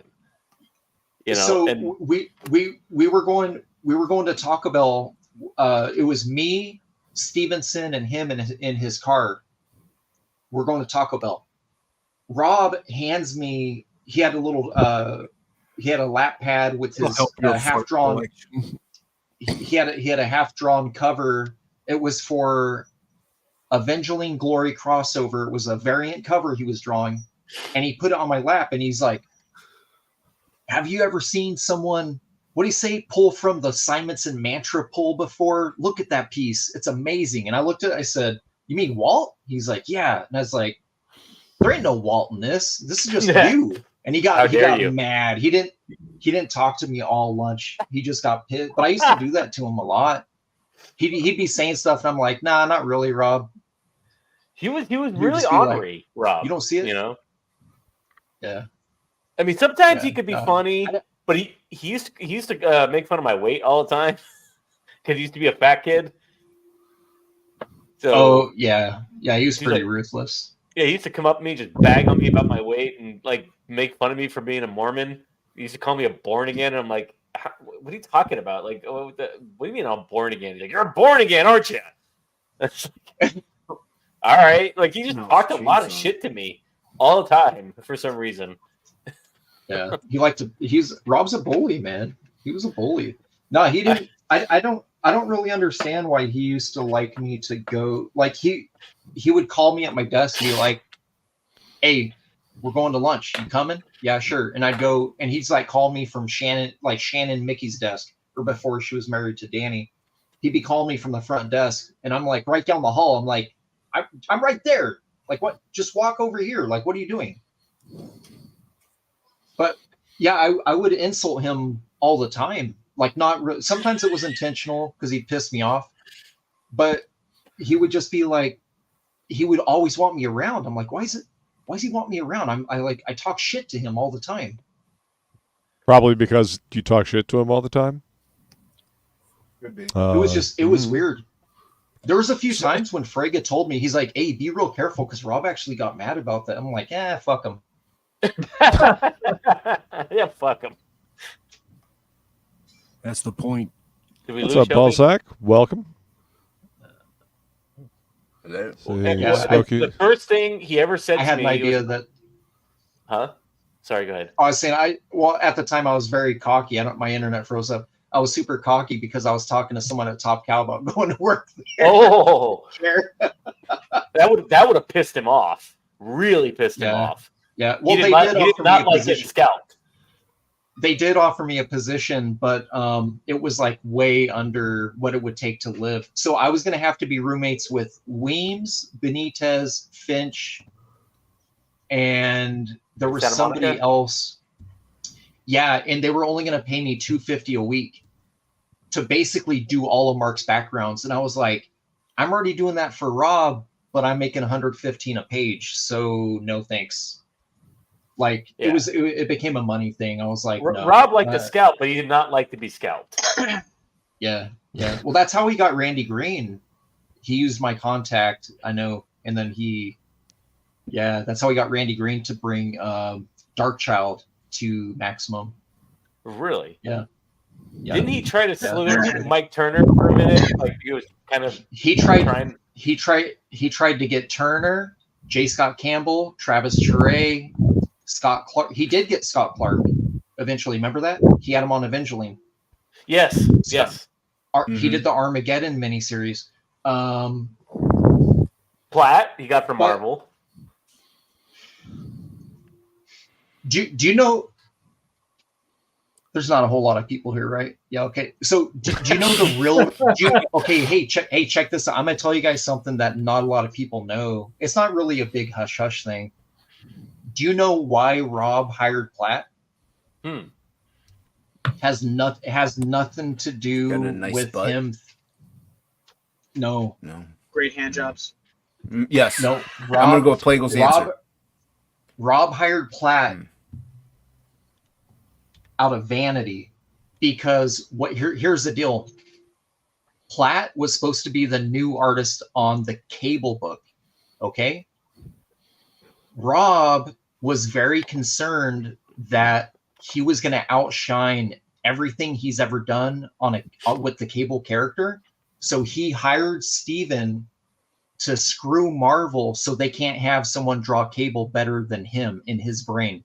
So then that's why Ian Churchill ended up on Cable. Ian Churchill got Cable because Platt left. Platt was lined up to do Cable. And it's crazy. It's crazy to say it, but that's literally why Platt was hired at Extreme, was because Rob didn't want Marvel to have someone draw Cable better than what he. Damn. Well, I like Ian Churchill's Cable anyway, so. And Greg Capullo's Cable too. I like this. Shelby froze with pursed lips. Yeah, that's the actual. It did a little something. It did a little something for me. I'll say this. This kind of tells you. That's a true story. That's the true story, and I know it sounds crazy, but that's like actual. It makes total sense. True. Total sense. Yeah. But this shows you how raw Rob was. Like the second day I was at Extreme, I'm like vacuuming the floors. He walks by. And I've never really spoken to him. I mean, obviously, by the end of my tenure there, I knew him pretty well. But this is the first I see him. Like, I mean, I'm a 13, 12-year-old kid. I'm like, hey, he's got like an action figure in his hand. And I'm like, hey, Rob, what you got there? He's like, it's an action figure, you little faggot. Wow. And just walked off. Yeah. And he means that as a term of endearment, though. Absolutely. Not talking to him, like you're his little brother. That's totally. But it was. I was like, because no one ever talked to me like that, like an adult. I was like, whoa, that was crazy. Yeah. Yeah. He wouldn't do that if Sherry was around. He wouldn't have done that. Like he wouldn't do that if his mom or sister's around. He's like a different guy. You're like, oh, it must be Sunday. You're acting like you're at church, bro. Like, what is this? As soon as they're out of the room, he's like, hey, go fucking, do this or that. He's just like shouting orders. It's like, damn, all right. Yeah, man. I used to hear him going Mom and off on sister are Sherry a couple times from his little like fishbowl. Yeah. Like just screaming from across the office. And that was like my first exposure to that kind of big ego office environment was Extreme. Yeah. Where, shit goes down. It was person- interesting, man. Wants to know about the lack of feet drawing. Was that an actual joke around the office, or is that internet community? It's actually not No, it's not factual. If you go through, okay, look, if you go through, he got all the '90s guys were doing the smoke at the feet thing. It doesn't matter who they were. They all got that. Mignola's a big proponent of that. Mike Mignola is the reason that any of them did that. If you want to make someone fun of an artist for not drawing feet, show me one time Mignola didn't draw feet as a silhouette. Show me one time where he has a full figure where from the knees down it's not jet black or it's not smoke. Silvestri speaks the truth. What's up, Yaki? Yeah, Silvestri. What's up, Ray? I can't really say. To be quite honest, Wills was the best artist of all the image founders. Wills was the best. What's up, Yaki? Because he didn't really shortcut. He would shortcut it. He would shortcut his backgrounds, but really for time saving to get a page knocked out. But yeah, he would draw all the necessary information, all that. That Bad Blood book that I did. So I did I think 70 out of the 100 pages was me. I asked Rob, I said, hey, so I'm noticing that every single page, you're not cutting characters at the ankles.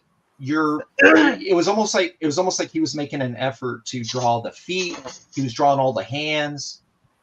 And I was like, because when I'm inking it, I have to ink all the fingers. I got to ink all the thumbs. I got to, dart and dodge with all the, the dollops and stuff on the knuckles and shit. And he goes, no, I said, are you doing this to shut up all the haters? Like, what are you doing here? And he's like, no, I'm just drawing. I'm like, okay, because I'm noticing that years back, every time he would give me pages, like pages for Bad Rock or pages for what else was he did some Savage Dragon thing that didn't come out too. He would always cut the characters at the ankles. Their legs would go off panel, right? Like off page. Right. He would draw fists any way he could where he didn't have to draw the fingers. He would turn the knuckle. He would do that thing, right? Like the motorcycle grip. Yeah, where you're looking at the top of the hand. He didn't do that one time in these Deadpool pages, and it was tripping me out. And I said, and he goes, "Oh no, there ain't no shutting up the haters, Shell. You can't do that." He said they're gonna always say what they're gonna say. And then he would bring it up too. He's like, it's funny if you go back and look at the career of and it is true. You go look at the career of Mark Silvestri. There's probably more panels of Mark cross-hatching feet, smoking feet than Rob entire career. If mathematically, if you look at the number of pages they've produced, he did it more. Jim Lee was notorious. Jim Lee did it all the time. Jim Lee was smarter about it though. So Rob would draw a character who by scale, it looks like it's purposefully shifted so you don't have to draw the feet, right? Jim was doing the thing where he will pull a character closer to the camera so it looks intentional because he's cutting them at the thigh. It's not at the knee. It's not at the ankle. But they were all doing it, man. Like they're like half these panels. Matt Yaki knows. Yaki's seen it. Yeah, he's colored the shit out of him. He knows. Yeah, it's colored a lot of Liefeld feet for him never drawing feet. It's a weird. Well, you can go through his catalog. I've seen him draw plenty of feet. Like, it's just a thing. Corey, what's going on? They like nitpick with him. They like pick panels that are really bad, but then the rest of the book is fine. I mean, I was looking through a lot of his old work recently, and it looked pretty good. There was only There was a few couple wacky times things here and there. Yeah, but- like he has could really Die Hard's decode it in thumbs on the sometimes. wrong side. Die Hard's like punching up in a panel, and his thumbs are on like the bottom of his hands rather than where they should be. He would draw. He would do Beast with 2 right feet. Right. Honestly, there's times like that where the big toes on the same side on both feet, and it's like that's a Liefeld trope. Like that's something that he did and was common, so people just kind of like they wrote it off. But like, yeah, the hands and feet thing was weird. It's like, yes, he would shortcut hands, absolutely, but the feet thing, that's all those dudes emulating Mignola the same way that everyone would do the thing, and I do it as well. Character jumping at you, right? How do you draw the feet in that the forced perspective? The feet is like 2 triangles, right? Like 2 triangles upside down, right? Right.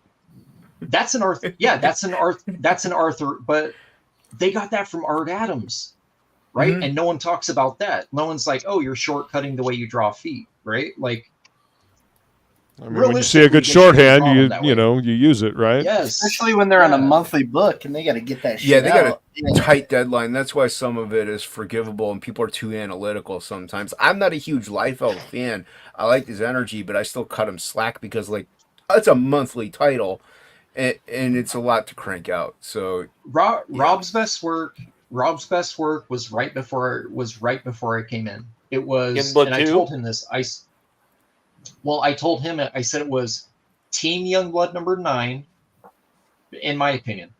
Team Youngblood number 9, and then he jumped back to Youngblood for the Spawn crossover. It was like 10, 11, 12 or something like that. Yeah. And then after that, we started working on the Badrock, which was supposed to be a mini series, and it turned into just a one shot and then some additional pages.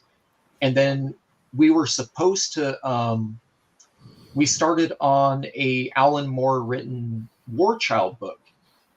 And so I was working with him on that, and then that got scrapped. And then they gave me the Crypt book. They're like, "Oh, here, we're gonna hold off on this." They had a problem with Buziak, and then there was an issue with like Chuck Dixon was like pissed off at Platt because Platt was taken too like Chuck. I remember Dixon.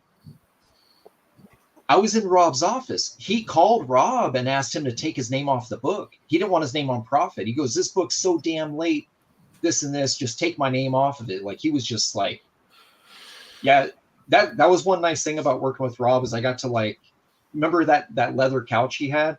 I got to sit there and I'd just be sitting there working on pages. He would just do this and he would just toss them back. And I would sit there, "Oh, okay." And then I'm just hitting small panels, backgrounds. Speaking of that leather couch, I was there in Frigga's office the day Jim called him to like ask him about the Captain America piece. But what happened like in the fallout of that? Because I was there that day when he called to go, "What are you doing with that?" You know. So like,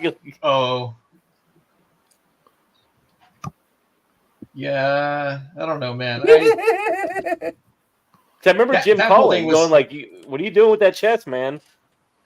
Yeah, that whole thing was a cash grab. That was how do you put it? He knew what he was doing. And actually he had a Flex magazine that he was using. Arnold Schwarzenegger. Yeah, Arnold Schwarzenegger has that exact pose, and he actually looks like that because he was a beast back then. It was. You know how Rob will exaggerate anatomy? Yeah. It's an actual black and white photo in a Flex mag that he used. So he was just yoking him out. It didn't work out, man, obviously. It was on the program for San Diego that year. Yeah, it was. Yeah. I mean, all these people saw it. Nobody thought to say anything. I saw that. What's weird? So that piece is almost like a living art meme now, right? Like it's almost like a meme. Yeah. Did you see how much the original sold? I was gonna say it's got to be worth a ton. 6 figures, dude. That piece sold. Yeah, for Yeah, 6 of course, figures. just for its Has to be worth a historical value. ton. Yeah, Alone. everybody remembers Yeah. it. Yep. You know, if the Bloodstrike 1 cover goes for like 20 grand for just like an historical value, that thing has to be really worth a lot of money. It was everywhere. Yeah. It's like owning an Yeah, NFT I saw. almost. hmm I saw one of Murad's covers. I think it was for. Do you remember the one with what was his name? It was the guy. It had a silver embossed cover. Oh, Brigade Seahawk. cover. Seahawk. The number 2 Brigade. Yeah. So that original just sold kind of recently. I think it was like $36K for that cover. Really? And that wasn't even one, right? It was issue 2, yeah, of the regular series of Brigade. I still have the gold foil logo version of Brigade #1. I used to have the gold foil one. Yeah, Art of Roy said it went for 300 grand. The Captain America. Holy crap! Wow. Yeah. which is crazy because there's Jim Lee covers for Uncanny X-Men that didn't even sell for that. Like that Again, are actually it's like an NFT, you know, because it's everywhere on the internet. It's in a million articles. Right. It's all over the place. You type in, you know, not to be rude, but just bad art. It comes up as like the first thing, you know. Yeah. It's like owning. It's sort of like owning the dogs playing poker painting. Yeah. White that trash was- personified. And I think he's kind of owned it now because you know, it's so notorious. he leans into it, and then also that's a talking point for him. I'm sure that's a talking point for him now too. Is like anything that shows financial gain, he will flip to a talking point to show, hey, look at my value. You guys can laugh all you want, but look at what I produce and look what it sells. What's right? crazy Like, about him is he's worth the least of all the other Image founders. That's crazy. Don't you guys? But he's got the least baggage financially than the other Image founders. Yeah. You know, he doesn't have like businesses or things attached to him. He's a hired gun that makes a lot of money now. Yeah. Which I think is the way to do it. I'd rather do it the way Rob's doing it than say like Todd, who's got to like have all this liability with these corporations. You know. Right. Well, Top Cow has pretty much been dead for the better A part. long time now, like the last decade, basically. Yeah, so because I asked Matt about that. I mean, I guess it's been a while. Lockdown has like messed up my brain with timeline, but like Matt Hawkins. Matt, yeah, he came down for a Tucson show, and I was asking him about that, and he's like, "Yeah, basically, Top Cow is just me. It's just whatever Matt wants to do. It's like his playground because he's like the lighthouse keeper. Well, he doesn't have anything else going. He's like, he still writes pitches for TV and stuff, but he's like, comic wise, no one's hiring for what his pay scale would be, you know. So he just does whatever, and that's why you always see all these like relaunches and all that. That's just Matt. Really? Mark just So signs all off that on it. Kickstarter stuff is Matt. It's all Matt. They were bringing back Oh. Witchblade was Witchblade. coming back out. I saw that. Mm-hmm. Oh no! Yeah, the Cyberforce the recent series that they did, it was not great. Unfortunately. No, and it's No, I'm talking about the new series that they did that was coming out in shops. Well, the It was like Witchblade the first- stuff didn't look good either. It looked like Silvestri drew it on a napkin, like super fast or something. Well, It didn't- Silvestri didn't even have anything to do with this new Cyberforce series. It was, yeah, they had his name on the cover, but it didn't do any. It didn't seem to have anything to do with it other than creating the characters. no. Looks it's like just, Witchblade made 222,000, so it did good, I guess. So. Hey guys, I gotta take off for the night. I Good gotta night, get sir. up early. But I just want to Take it easy, more. Thanks for having me on. Thanks to the chat, the rest of the panel. I had a great time. Check out the Mercenary Guild at themercenaryguild.com. And you Link can is find in me the on description. Twitter, Mord357. on Twitter or X. But thanks again, guys. I had a great time. Great conversation. Good night. Later, more. Take it easy, Mike. You too. Later. Ciao. That Cyberforce Kickstarter was interesting. That I guess Mark didn't have any of his original files because it looks really low res, and then you see the Wildstorm stuff that's in there from the Fatal Attraction? What was it called? That crossover he did with Jim? And it's all nice. Yeah, it's all super high res, and it's a big contrast when you're looking at it. Yeah. Yeah. I mean, I think one of my favorite books from that was Wetworks was great. And oh yeah, man, Wetworks was awesome. Oh, it's pistachios. So yeah. So that was another. I had asked Matt about that too. I said, hey, he was showing me pages for the Batman because Mark's been working on that Batman Joker thing for like thank you, Roy. Yeah. It was like 11 years, something like that. Holy shit! So seriously? He was showing me some double pagers from it. Actually, what's funny is one of the double pagers he showed me is not published. It was a double pager of Batman going through a wall and then getting up and then pushing back and then like falling out of a building. And that's not in the book at all. It's crazy. Anyways, he was showing me this art and I was sitting here trying to email it to myself. He's like, no. And he's like pulling his phone away. I was like, no, I want to look at it later.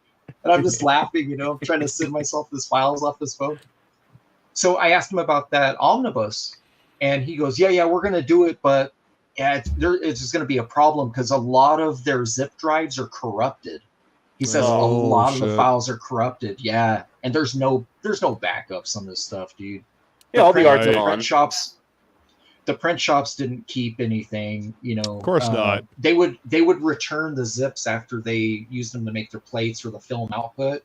They return that material, and yeah, he's like, a lot of that stuff's corrupt. And I was like, what are you gonna do? And he's like, we're discussing maybe because they have black and whites to the whole everything. So he said that they were discussing financially if they could just do a recolor or whatever. But I mean, obviously. They just did like nice scans and cleanups and stuff. A lot of it. But the problem is when you contrast it with the Killer Instinct stuff, it really shows. Oh, it's a huge difference. You know who did it the right way is if you have the absolute edition of the Wildcats book. So the coloring gets better when Scioto starts. What up, cement shoes? Yeah. Okay. So if you look inside of it, the mini series is recolored by Sinclair.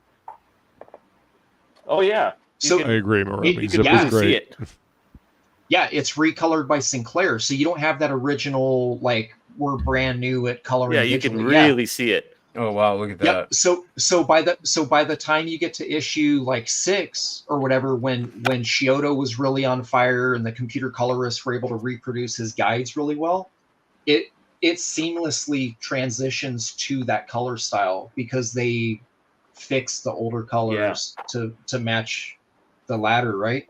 And Cyberforce didn't do that. They should have. I'll give you guys an example of it. Like let's look at a page from Cyberforce, for example. There was physical damage to a lot of the discs too. It wasn't just like Cyberforce. It's like, right? Mm-hmm. Looks okay, right? If you don't have anything to compare it to, but then you go to a Wildstorm one, like Killer Instinct, like a Wildcats number 5. It's a big difference. Oh yeah, I don't know if you guys can see it. Yeah.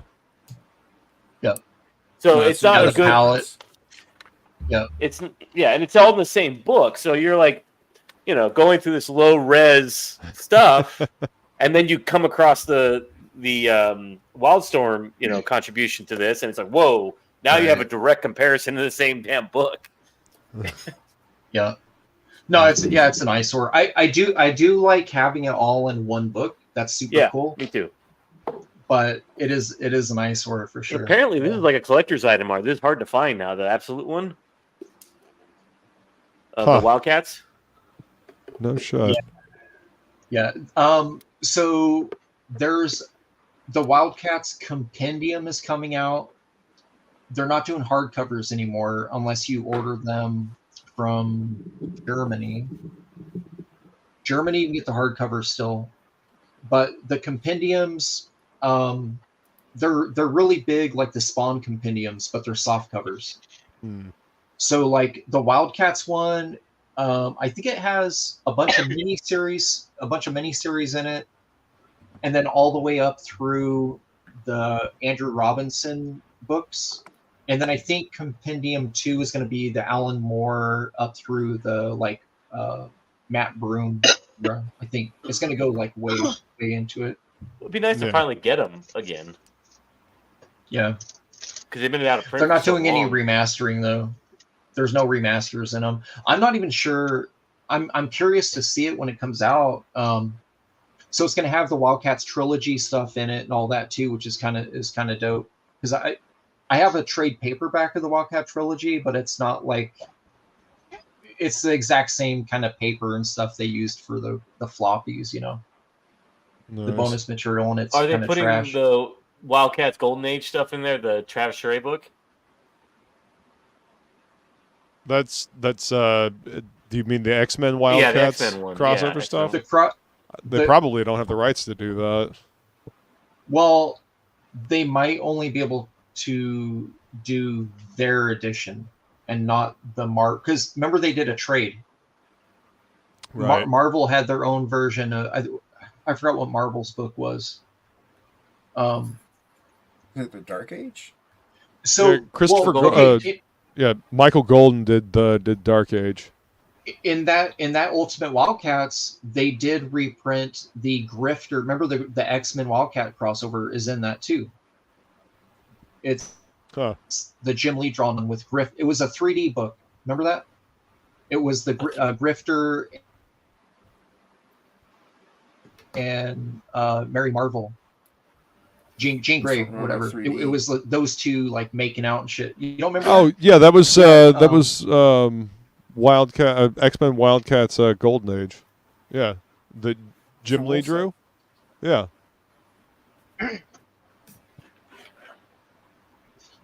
Because they Frozen. Yeah, I did freeze. Oh, I thought we were just sharing. There was Modern Age. There was Golden Age, Modern Age, and Dark Age. And Charest did the one where they went to where the Wildcats ended up at the Hellfire Club. I remember. Yeah, the Jim Lee one was. I think Jim Lee was a Modern Age one. Yeah, Jim Lee should Little have teams almost like they were kept going with the Wildcats. I would have liked it. Why did Jim Lee sell? Was it like he just not making any money anymore at Image, or was too much work, or? I think Kit Kat's using up all the bandwidth in Shelby's house. Yeah, the internet. My internet is like not freezing. having any of it. Yeah, you're back. I heard now about you're Jim back. Lee No, my yesterday internet's that he's taking commissions at one of the cons coming up, and it's like $20,000, $30,000 for a commission. Yep. Yep. Yeah. I don't know why it's so controversial. People are willing to pay it. Yeah, that's it exactly. I was going, well, good on him. I'm gonna get mine. I mean, it seems obvious that he We're charges that much. you're gonna have to take all the Frog G money and then all the money from the next campaign, and then you can get one. Dude, that's gonna be our Frog G cover. What do you think I'm doing? There you go. I remember. I did 3 books to buy one cover. Right. I can't even share these stories with my wife because she looks at me like I'm some idiot. So here's Frega and I walking around WonderCon. I think it might have been 93. It might have been before I was working there. We're walking around and we're looking at original artwork. There's a vendor who has a giant wall. I think it was Albert Moy. And I still remember Jim Lee Uncanny X-Men pages. There was Excalibur pages by Joe Madureira. I remember Todd McFarlane Amazing Spider-Man pages from the run with Captain America and Red Skull and all that. I remember those, like 326. There was pages from that. Dude, these pages were like $400, $600. Some of them were like $250. Frega bought I remember Frege bought an Arthur Adams page from it was the Spider-Man annual, I think with the New Mutants in it, where Warlock turns into Godzilla. He bought one of those pages, and then he bought a Joe Mad page. Nice. And I'm kicking myself, man. I had enough money to buy one of the freaking Jim Lee pages from the issue with Captain America on the cover with Wolverine and Black Widow. Oh, nice. I love that book. There was a nice I think the double page spread, because I went there with like $2,000, dude, as a kid. Like I saved up a ton of money, and I was like, oh, I should buy that. And I was like, but then I won't be able. You know what it was? I wasn't going to be able to get like lunch. So like, I was The desire like, for then I'm not gonna have money. food, boiled Shelby's plans. Dude, I won't be able to get deferred Carl's Jr. gratification. if I get that shit. And I remember You would have failed the marshmallow test. Dude, I remember trying to talk him down, and I was like, hey, I really want that. It was like Captain America's back, but like with the shield, and it was a double. And I'm pretty sure it was like $1,800 or maybe $1,700. And I'm thinking now, I'm like, I could have retired on that fucking double pager, man. Like, that's insane. You know, like looking at what. Well, I mean, hindsight's golden, but I'm just thinking about it. But the Art Adams pages were like $250, $300, $400 a piece. Wolf's Portaccio pages were like $175. There was Liefeld pages for like $500-$600 from like New Mutants run. You know, but those ones were inked by Hilary Barta. They were pages that had Sabretooth, and then they had a really cool page that looked very Art Adamsy. It was Caliban, but when he was like big, he was like a tank. Yeah, there was one of those pages, and I remember like I actually was looking at that one too. I was like, oh, that page is pretty sick. Romy says you should have brought ramen with you. Hey Shelby, maybe I'm spilling some tea here, but do you remember what the collection Frege had, and he got broke, and remember who bought them all from him at bottom basement prices to help him out? Remember that? It was Plago. He had like Dark Knight pages. Remember? Dan had a closet of art. Yes, in our apartment. Who bought it our from apartment? Him for like nothing? Who? It was Rob. Remember? Like Rob's like got it all for like nothing off of him. Oh, was he the one that swooped in? Yeah, because he was. Remember, it was a time when a real dry period for Frege at Extreme, and he was desperate for cash. And Rob's like, "Hey, you've got that Dark Knight Returns page, don't you?" Like, oh man, he had oh, he had Arthur Adams pages. He had all kinds of stuff. Rob,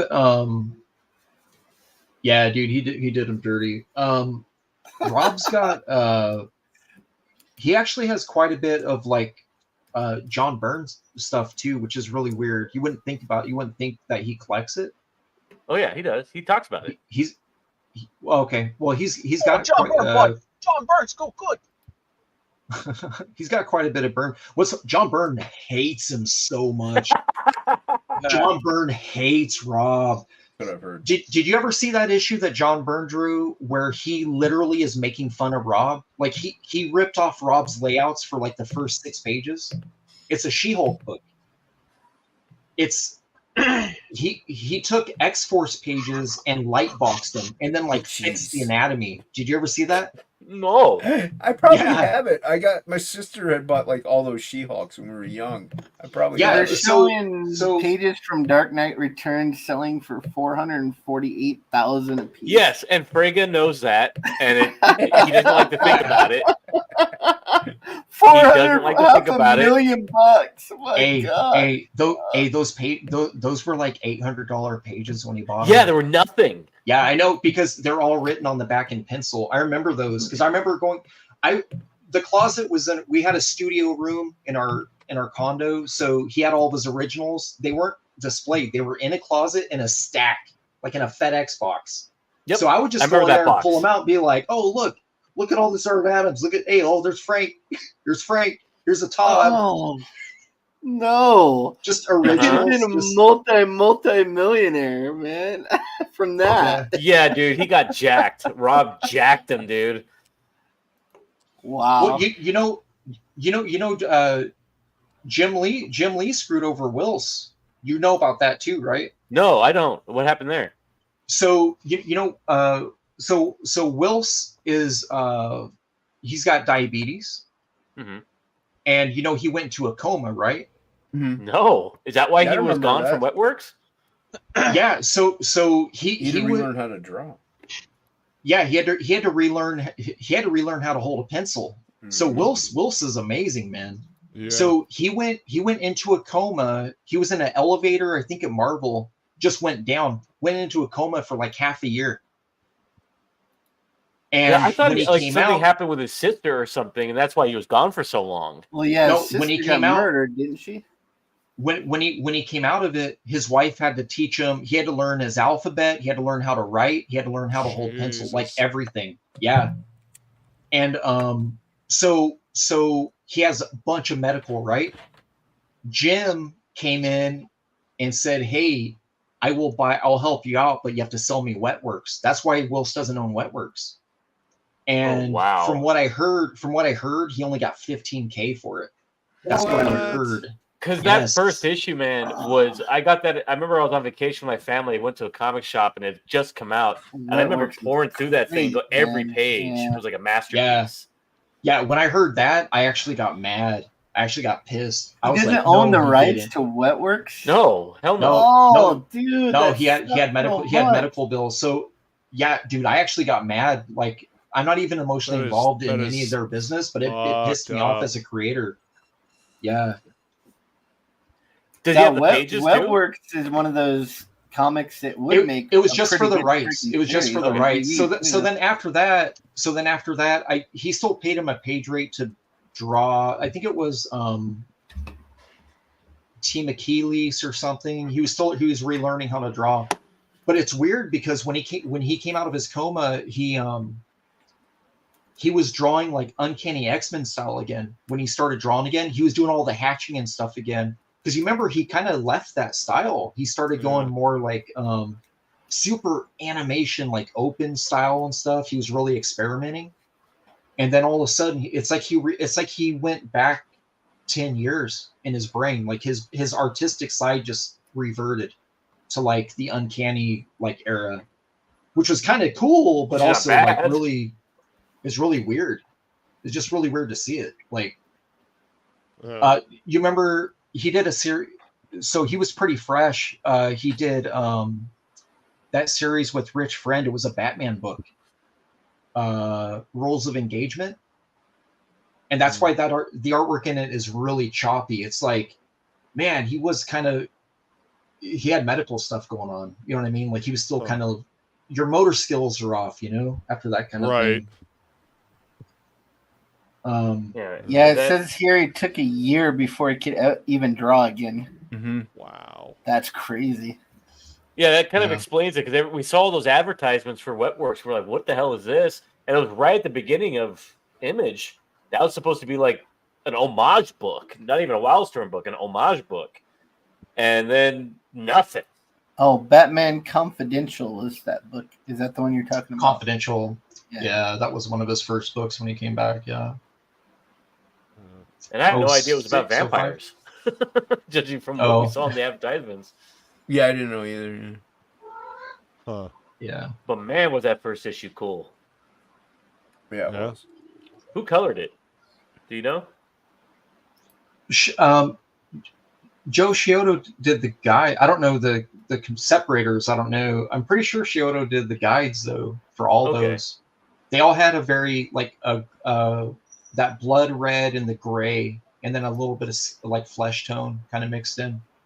It had a very distinct color palette to it. The palette was sick. Yeah. Yeah, definitely like superheroes meets like horror.